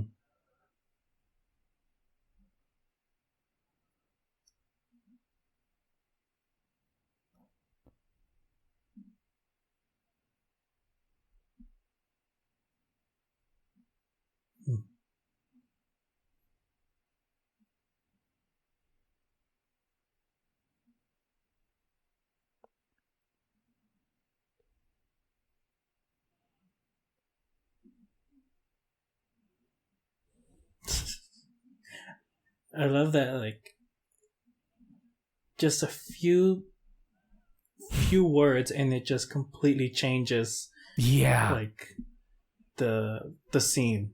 It just creates so much tension in that moment. What I love about it though too, it wasn't sort of like built up as like a like those moments of like, oh, I killed your brother or something like that. No, it was just, yeah, I had to do this. Like, it That's how wasn't built up or insignificant it was anything to like that. him. That's what I love about it.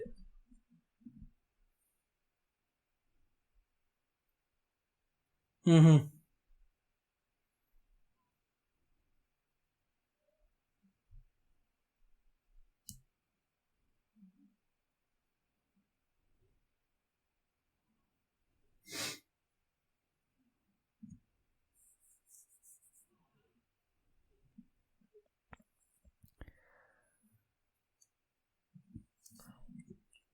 Another thing,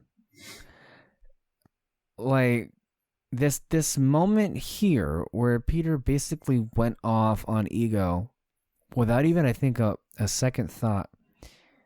Again, it's just this piece of characterization existed before what happened with Thanos and Infinity War, and yet people still complained about that.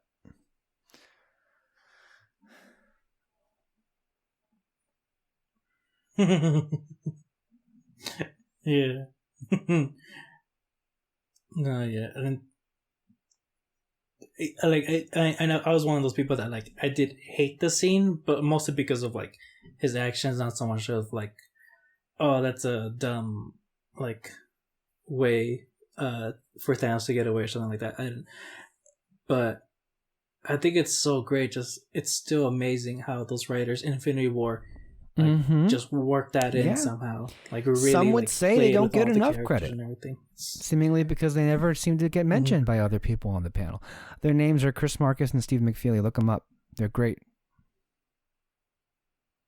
In fact, some people on this panel would even go so far as to completely discredit any of their contributions by saying as something as simple as, well, James Gunn wrote their dialogue, so that's all that matters, right?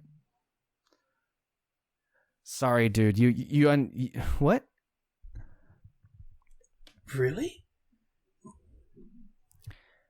Someone Like, on this people discredit them? panel does that every single time he brings up the Guardians and in those movies, and he just goes on and on and on about, how great James Gunn did, even though the people who wrote that weren't him or directed that weren't him. But I mean, if you completely omit them from the praise, I consider that discrediting. But to each their own. Mm-hmm. Yeah. What's Smurfette doing here?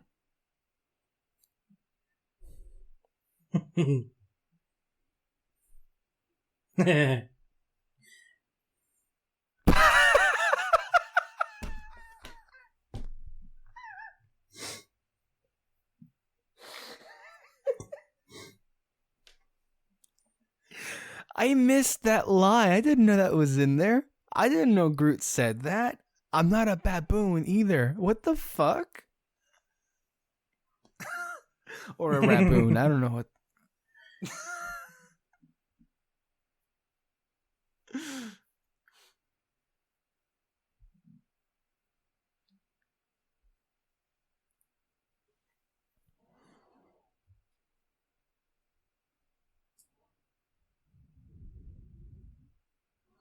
Great stuff between Yondu and Quill right here. For as little as we get between the two of them, it's a good thing we had that first movie to really get a sense for their dynamic.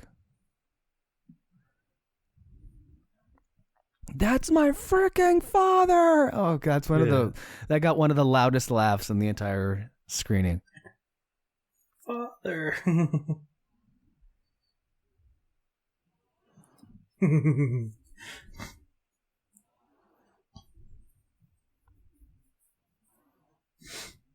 It's a cool ship too.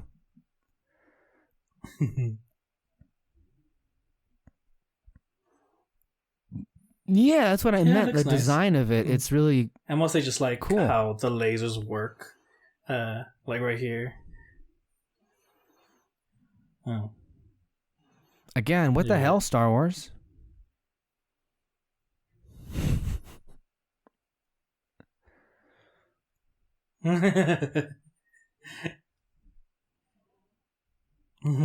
So we're saving the galaxy again?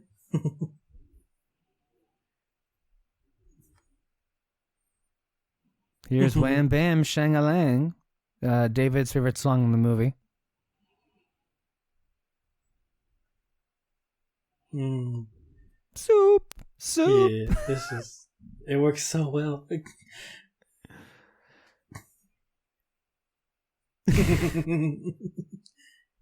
Soup, oh my god, I forgot. And then, of course, seemingly out of nowhere, if you forgot they were in the movie, here come Aisha and the Sovereign. Let it be known that they will never let a grudge go. Mm-hmm. They literally traveled halfway across the galaxy to get here. Mm.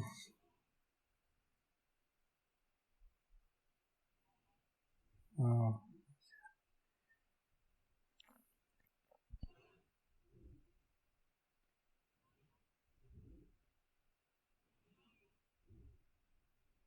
I like how Aisha got involved in this. Mm-hmm.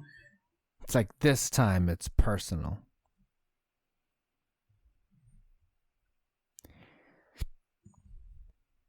They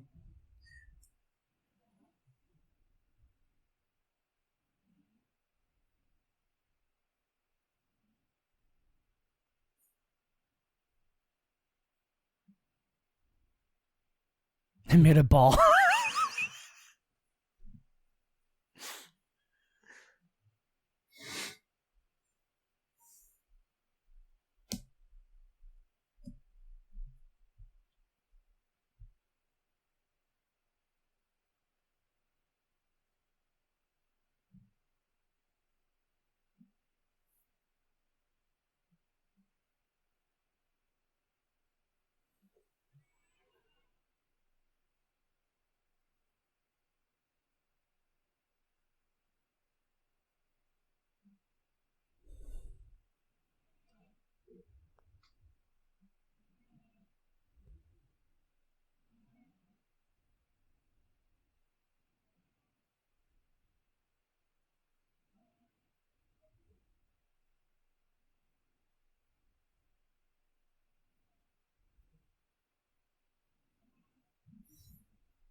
The Aisha chick?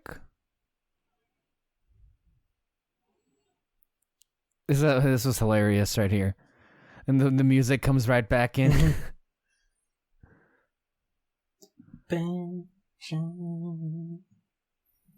Yeah, I actually forgot almost for a second. I was like, oh, hey, it got quiet.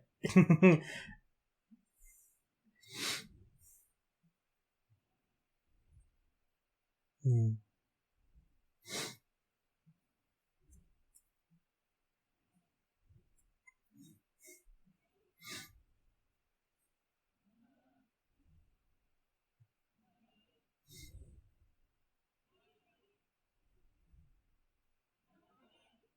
Harbulary batteries. I like how the batteries made a comeback. Anulex batteries the or Harbulary quartz batteries. That was also a joke from the beginning of the movie that we missed. It was hilarious.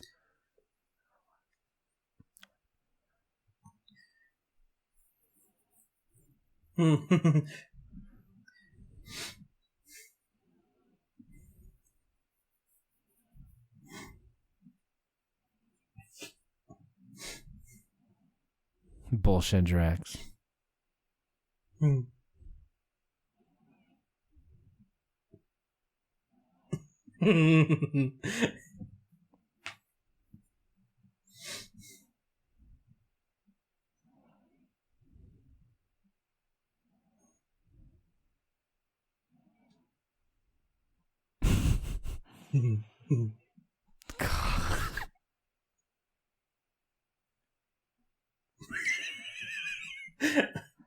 Weak and skinny. Oh my god. Damn, Drax.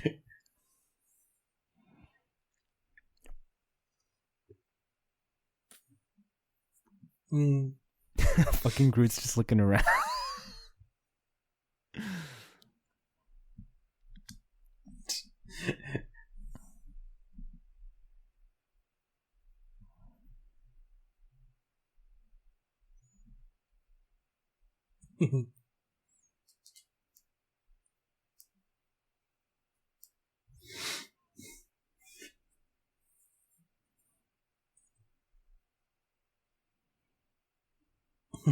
I remember they showed this clip right before the movie I think it came was out, in the and I was trailer, like, wasn't oh it? Oh my gosh, this is great.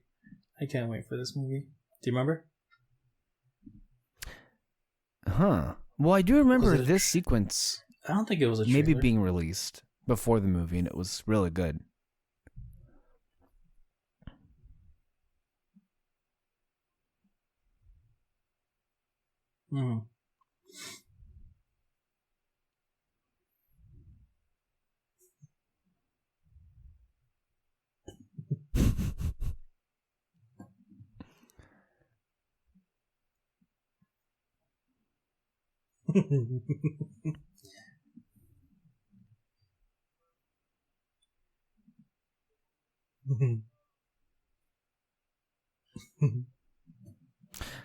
We literally spend a whole sequence here where he's asking everybody if they have tape.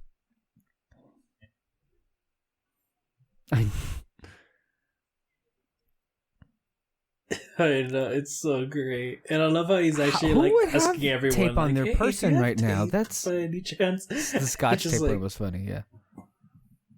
It's the Scotch tape.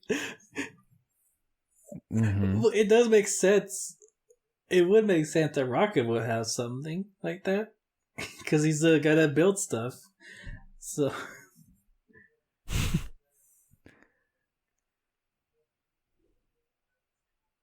Yeah, see? He even mentions it. No, but I love it when he goes up to Drax. It's like, Scotch tape? Yeah, that'll work. Why'd you ask if it's gonna be fine?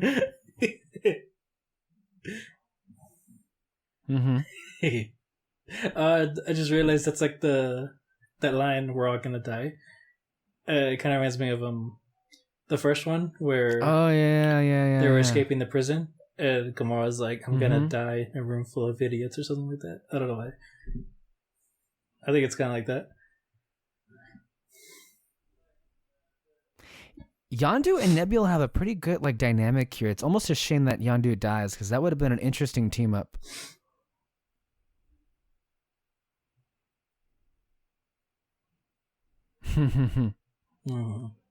Well, they're both blue, so I mean, of course they're gonna have a cool dynamic. God damn.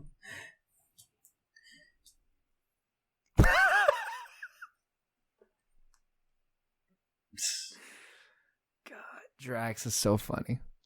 I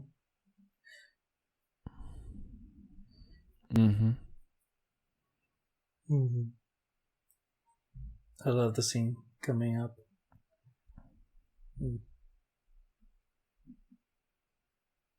Oh God, this is, I think, another one of my favorite scenes in the movie. The music, when they have their, I guess, their hero pose, but like this Mary Poppins moment killed me.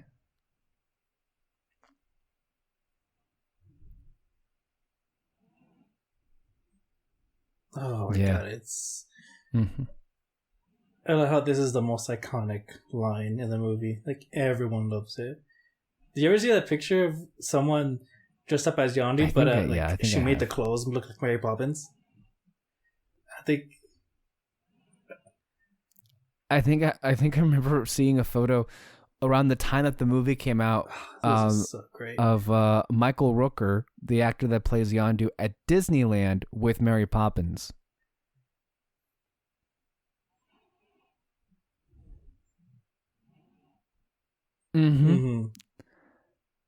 Yeah, I think he put like, she's Mary Poppins, y'all.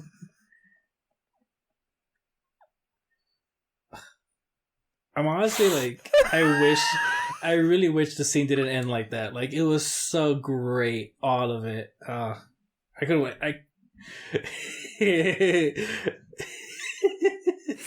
It's funny, yeah. But I agree I with don't know. you.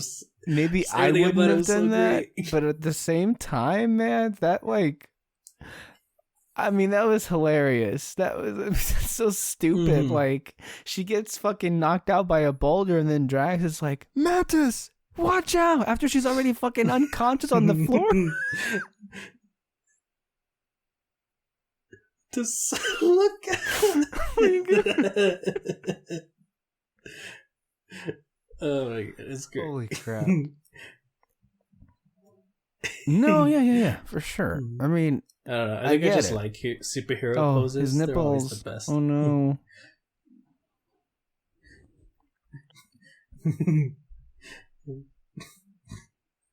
We would just yes. Oh, my nipples.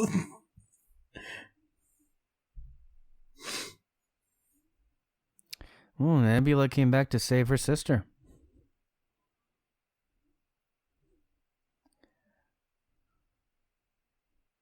I didn't see her fall, so I'm going to assume she jumped after her, right? Because I only saw Gamora fall.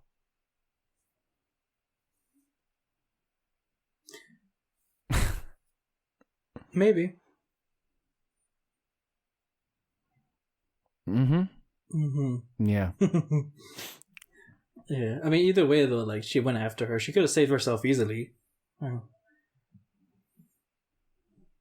God damn, that arrow is powerful.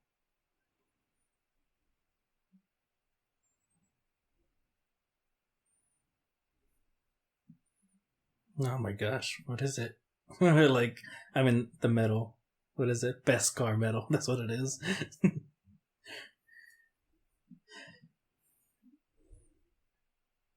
We didn't talk about how fucking badass Rocket is. Like, he took down almost an army. Huh? In the basically when he was in the almost forest, and then this scene right here took on holy shit the Ravagers single-handedly, and he would have won if it weren't for Yondu, basically.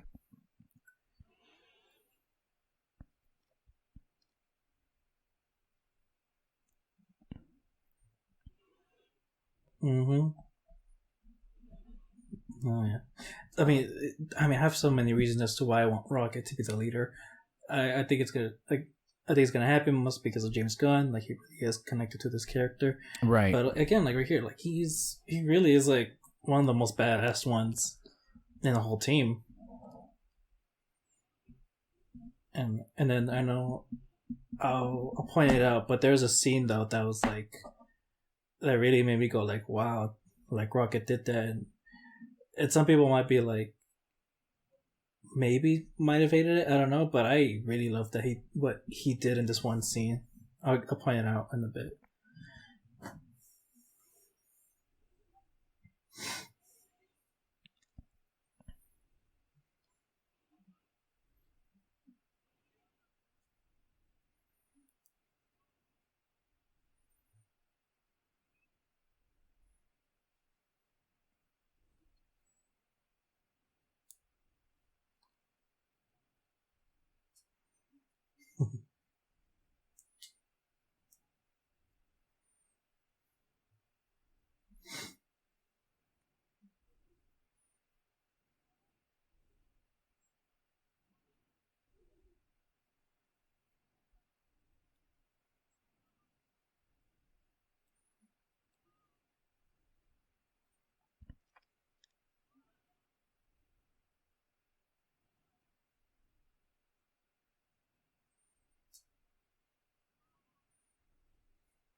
So right here, everyone's in danger now.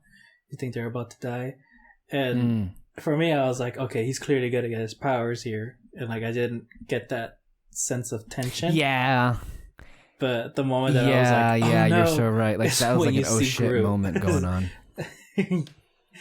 And like he starts crying. Right here.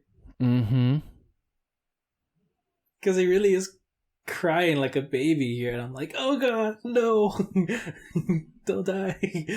So like I don't know, I find it funny, and it's a good thing he used Groot.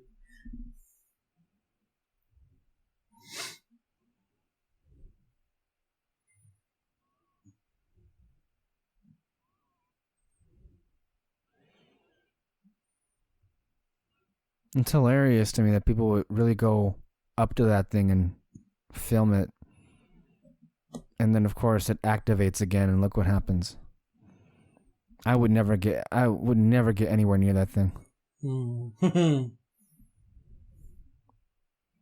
Yeah. Yeah. Again, look at the planets. Look at even the damn different species. Like, it ain't that hard, is it? I mean, look at this. Yeah. Mm-hmm.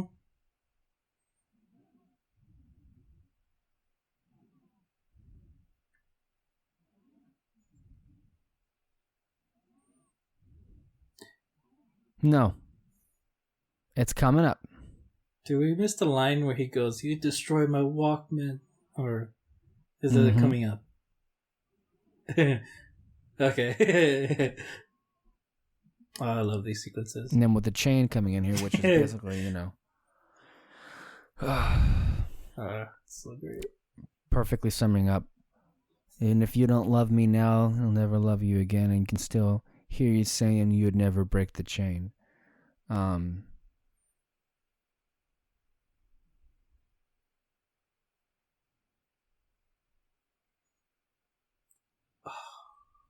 See, again, those lyrics Hear went you one ear and out the other. I did not get that while watching it, but break as the soon as you chain. explain It's a it, great I'm like, fucking sequence here, especially with all of the that's fucking Guardians great. being freed and everything.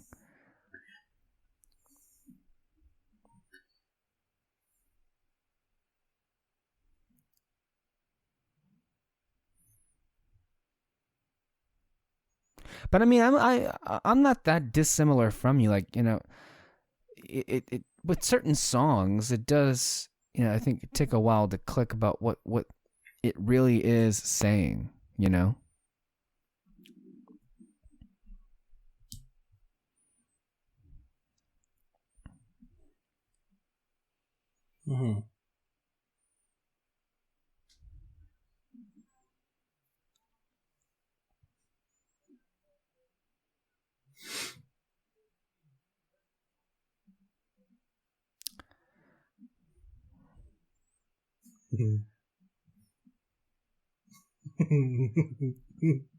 I just love it. They're taking the time with it. Mm-hmm.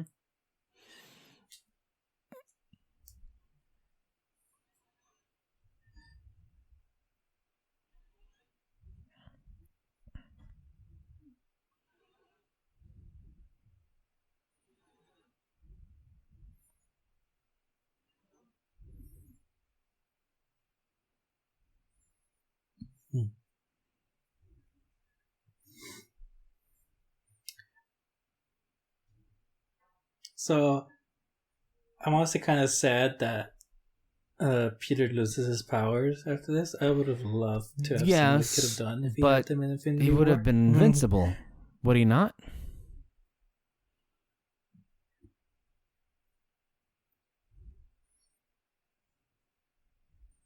Yeah, I know. Yeah, I know. I mean, actually, who knows? I mean, yeah, he's a Celestial, but the with the stones all together, who knows? You could have had some giant battle or something.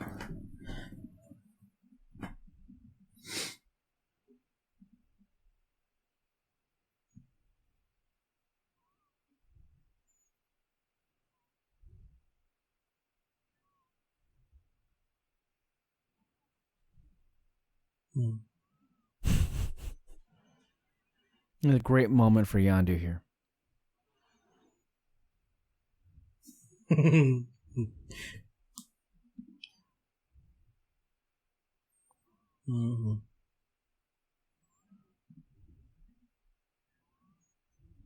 Yeah. And that comes back in Infinity War, where he goes, "I am Groot," and everyone's like, "Whoa, what was that about?" That's really cool. Wow. It's actually great while you're watching these and going, "Oh, dang, Infinity War got Also, it like, right." okay, sure. Some people thought this was anticlimactic. Mm-hmm. Just using. I can understand why, but for me, I was like, "That's fucking great." And he did it. He said he was gonna use Pac-Man, or he was gonna create Pac-Man.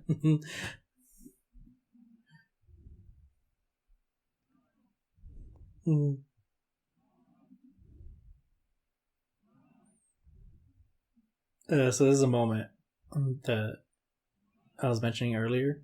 So like why I think Rocket could be a great leader. But one of the reasons why I think Rocket would be a great leader, I just find it to be kind of like mad respect that he was willing to do that, like actually behind Peter. Because like if it was any other movie or any other character, they would have been like, "We're not leaving without everyone back and all that." Do you think he meant Peter, or do you think he meant Yondu? I can only afford to lose one friend.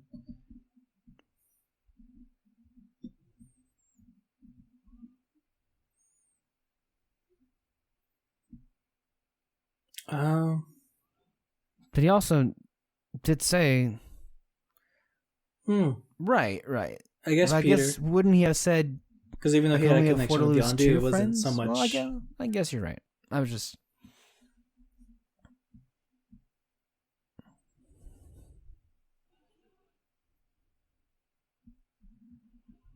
I love this line here. What's so wrong with that?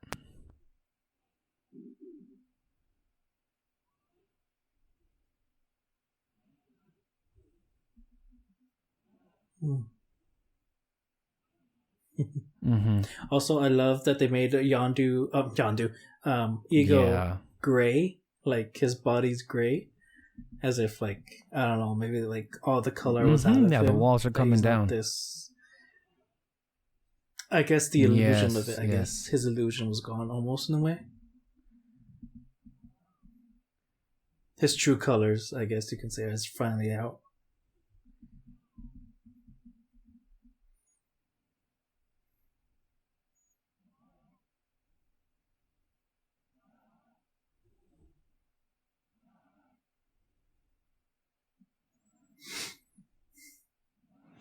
This is a great moment, sad moment, pretty emotional too. I'm damn lucky you're my boy. Wow.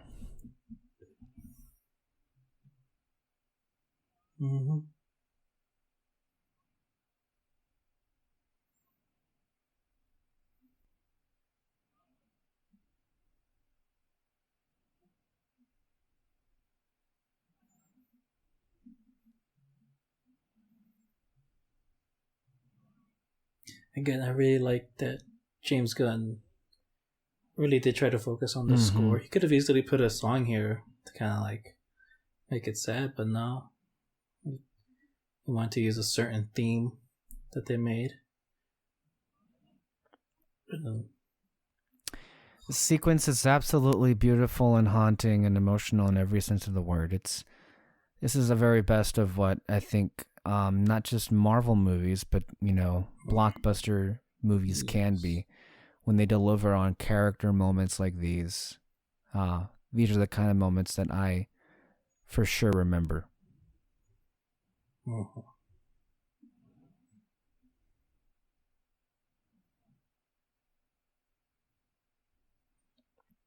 And it's also moments like those that make me puzzle, make me also wonder about, people out there who, again, by their own merit, there are people who don't enjoy these kind of movies, that's for sure. And I know there are those in particular corners and circles that seek to dismiss and discredit the work that these movies do. But I think that moment was a very definitive rebuttal to those that say that, movies like these can't achieve emotional connection.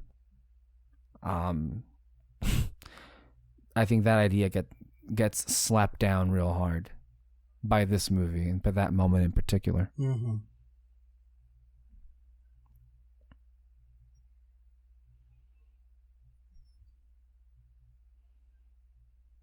Mm-hmm. No, yeah, I agree. I mean, I can understand people. Some people just have trouble, like, kind of accepting the fact, okay, we're in an alien world here or something like that. So it's easier for them to kind of like distance themselves from the emotional parts.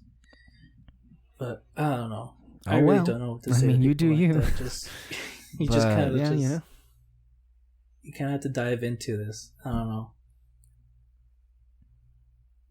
Hmm. Yeah. I really do love Pratt's delivery here. Like, it almost feels as if, like, this is an actual funeral. I mean, in the sense that, uh, you know,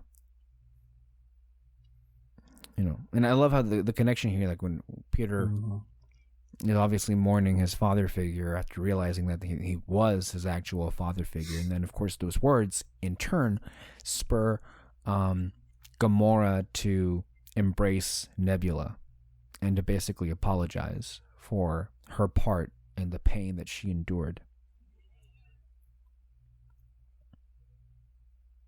Mm-hmm.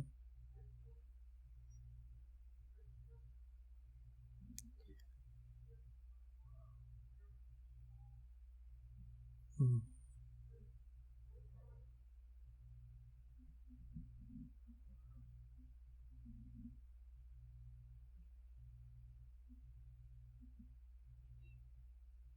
Yeah, look, I've run out of things to say, but the film isn't complicated.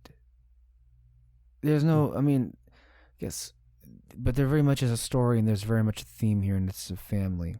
And I feel like this is why the Guardians work. This is why, other kinds of teams like the Guardians work, or groupings, shall we say. Because they are this ragtag group of people that, by happenstance, become a family. I think of, the Rebels, what's it called?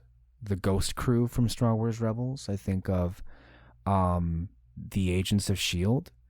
that, kind of carry, a similar dynamic in the sense that these are all lost people who found their family.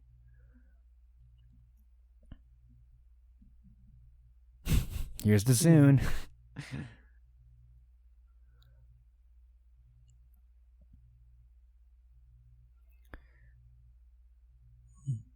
Mm-hmm. 300. Well,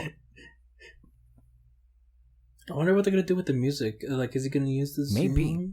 Or but like, in this look, the way that Gunn talks about this is like, well, if awesome mixtape volume 1 and 2 is like Peter's mom, communicating, because remember the last scene, or the last, I think, sequence, one of the last sequences in the first Guardians was when they play Ain't No Mountain High Enough, when he's first playing it on the Milano, and you see Peter tear up because it's basically the last message from beyond the grave, from Meredith to Peter. And in this sense that we're seeing right now, it's almost the same thing, but with Yondu.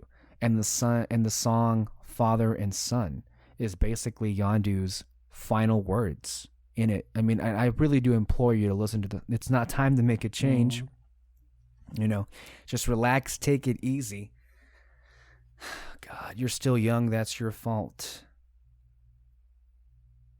There's so much you have to know. Find a girl, settle down. If you want, you can marry. Look at me, I am old, but I'm happy. Like, these are, again, the lyrics of this song that's playing right now, and they just perfectly work with the story and feel as if they were written for this moment. Like, this sequence right here, with all of the stuff that work with the Guardians embracing with, especially here with Groot and then with Rocket, like, this has to be, without question, one of the finest I think, sequences in any blockbuster movie ever. Sorry, not sorry for it, because a lot of people, I'm sure, would not, think that way. To explain. No, it's good. I agree. Oh my God, this song. I love Craglin's response here. From the moment I could talk, I was ordered to listen. That line is so like haunting, because that's basically Yondu's entire life, when he said that that his parents sold him into slavery to the Kree.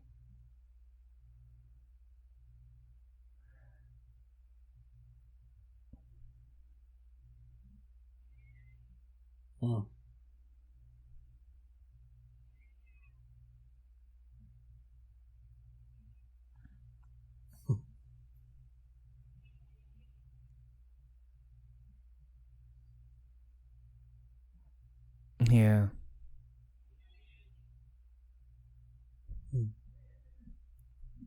I hope we get some of those people back on Guardians 3.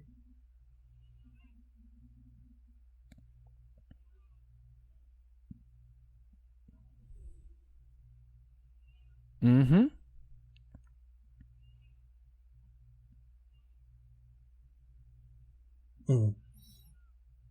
And then there's Groot. And in this moment here.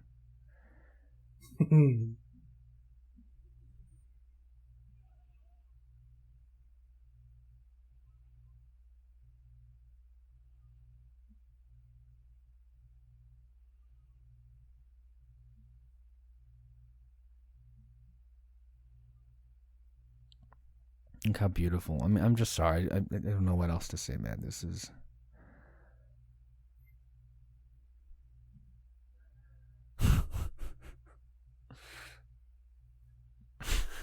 Yeah.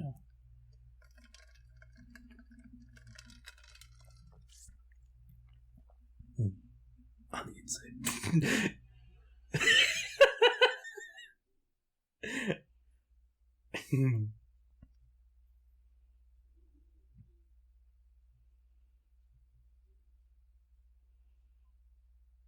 Yeah. Well, there it is. I really can't wait for Guardians 3. There it is. Guardians of the Galaxy Vol.2. Well, if that didn't get us in the Marvel spirit, I don't know what will. And yeah, one of the weird things that they did, I say weird, but I don't mean it in a negative context whatsoever, but they really did have a lot of post-credit scenes like these. I wish they did that more often, because these were, I think, the most memorable and the most fun. I remember with how often they were, and how, like, oh my God.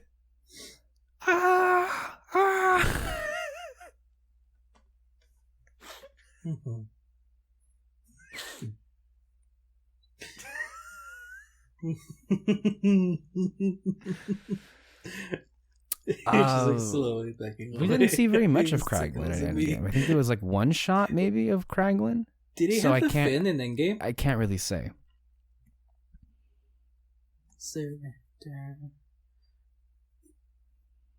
Yeah, it was one shot. I don't remember him in the funeral, if you're asking that. No, he was in the portal sequence. Wait, was he?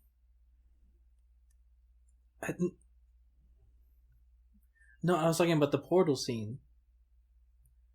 Oh, okay, who was it then I was thinking of? Because I remember there was supposed to be someone Howard the Duck? I don't know. In the portal scene, but they were CGI'd out by someone else. I can't remember who. No. Like, it was like literally like in the middle of the screen. Where's this Disney Plus series? I don't know. Yeah.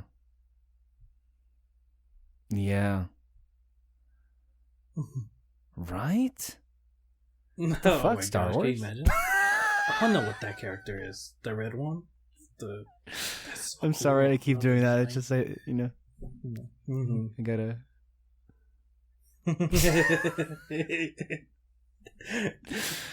Yeah.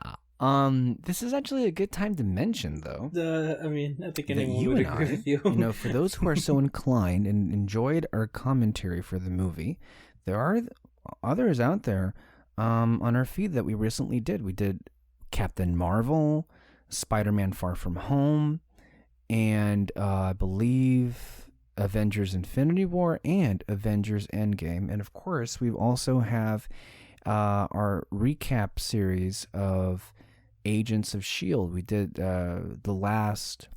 we did reaction reviews, recaps for the final season of Agents of S.H.I.E.L.D. So, and we also, not just MCU, but we also have a commentary on Spider-Man Into the Spider-Verse, which was excellent. So if you like what you heard here and our conversations, by all means, go back and listen to those because I thought they were all pretty fucking great. And in case you thought the Marvel train is going to stop here, well, it ain't. And I'm not sure if we're going to be doing this with every single Marvel show that we're going to be getting in 2021, but we can officially confirm and announce here that David, Francisco, and I, yes, both of us here, are going to be doing weekly recaps of WandaVision, which premieres on Disney Plus, well, by the time this is uploaded, which would have been January the 15th. And so we are excited to have some new material, some new Marvel material. And we hope that it's great. And I can't wait. And you were saying something about Guardians 3, David. Are we expecting to see Aisha and then Adam Warlock in that movie? Mm-hmm.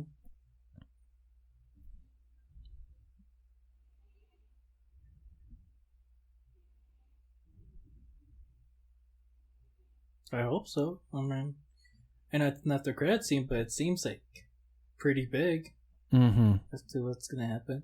And I think it's cool setting up already having a villain set for the third one here. I'm just more curious, like, I hope they bring up the snap and everything on 3. I think it'd be funny. 4. Because I think when you get to Infinity War, that's like, what is it, 4 years or 3 years after this? Yeah, something like that. And so I just think it's funny, like, I think it would be Probably, funny to yeah, in mention, real like, time. wait, so Aisha made you and it took you, what is it, Yeah. 9 years? I mean, chronologically speaking, this takes takes place before Captain America the Winter Soldier. Yeah, it's I hope they bring something up like that. So, yeah. David, anything else to say before we wrap it up here? For Guardians 2? Oh, yeah. Mm-hmm.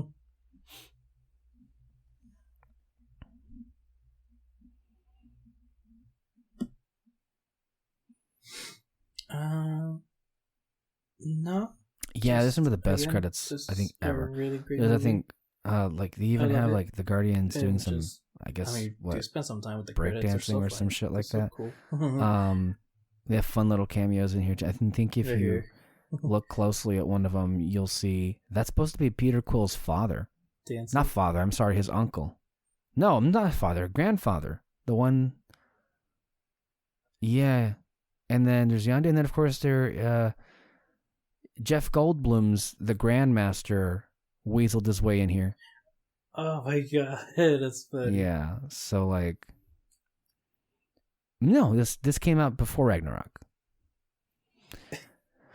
Remember that year? Funny. Remember that year, David? We had Guardians of the Galaxy Vol.2. We had Spider-Man: Homecoming, and then we also had Thor: Ragnarok in the same year. Again, that's so funny. Just because. Yeah, that was, I think, for me the year Marvel like peaked because like it was like really consistent all around. Wow. 3 great movies. Basically, yeah. Yeah, and it was right before the end. No, I mean, like I said, this was like Infinity War the next year. Like peak, like MCU fandom.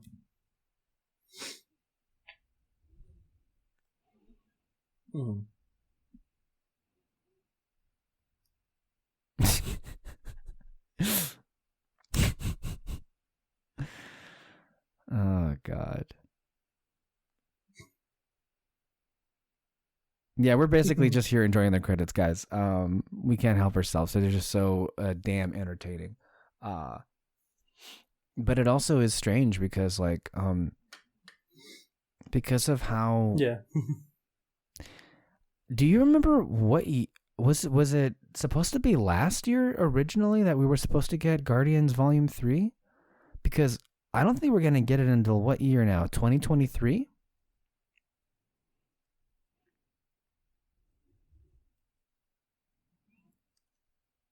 I hope you're right. Because if it comes out 2023, that's like almost 10 years after the original movie. 2022 at least. I don't think it's gonna be that far.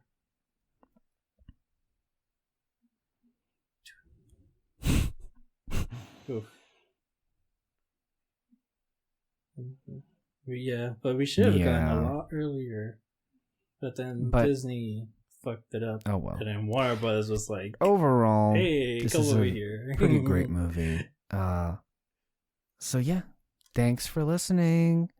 Remember, you can catch our commentaries and our podcasts anywhere you listen to podcasts, whether it be Apple, Spotify, Castbox.m, or YouTube, every Sunday and sometimes on Thursdays. And we have plenty of content coming your way soon. Stay under the spotlight, and we'll see you next time.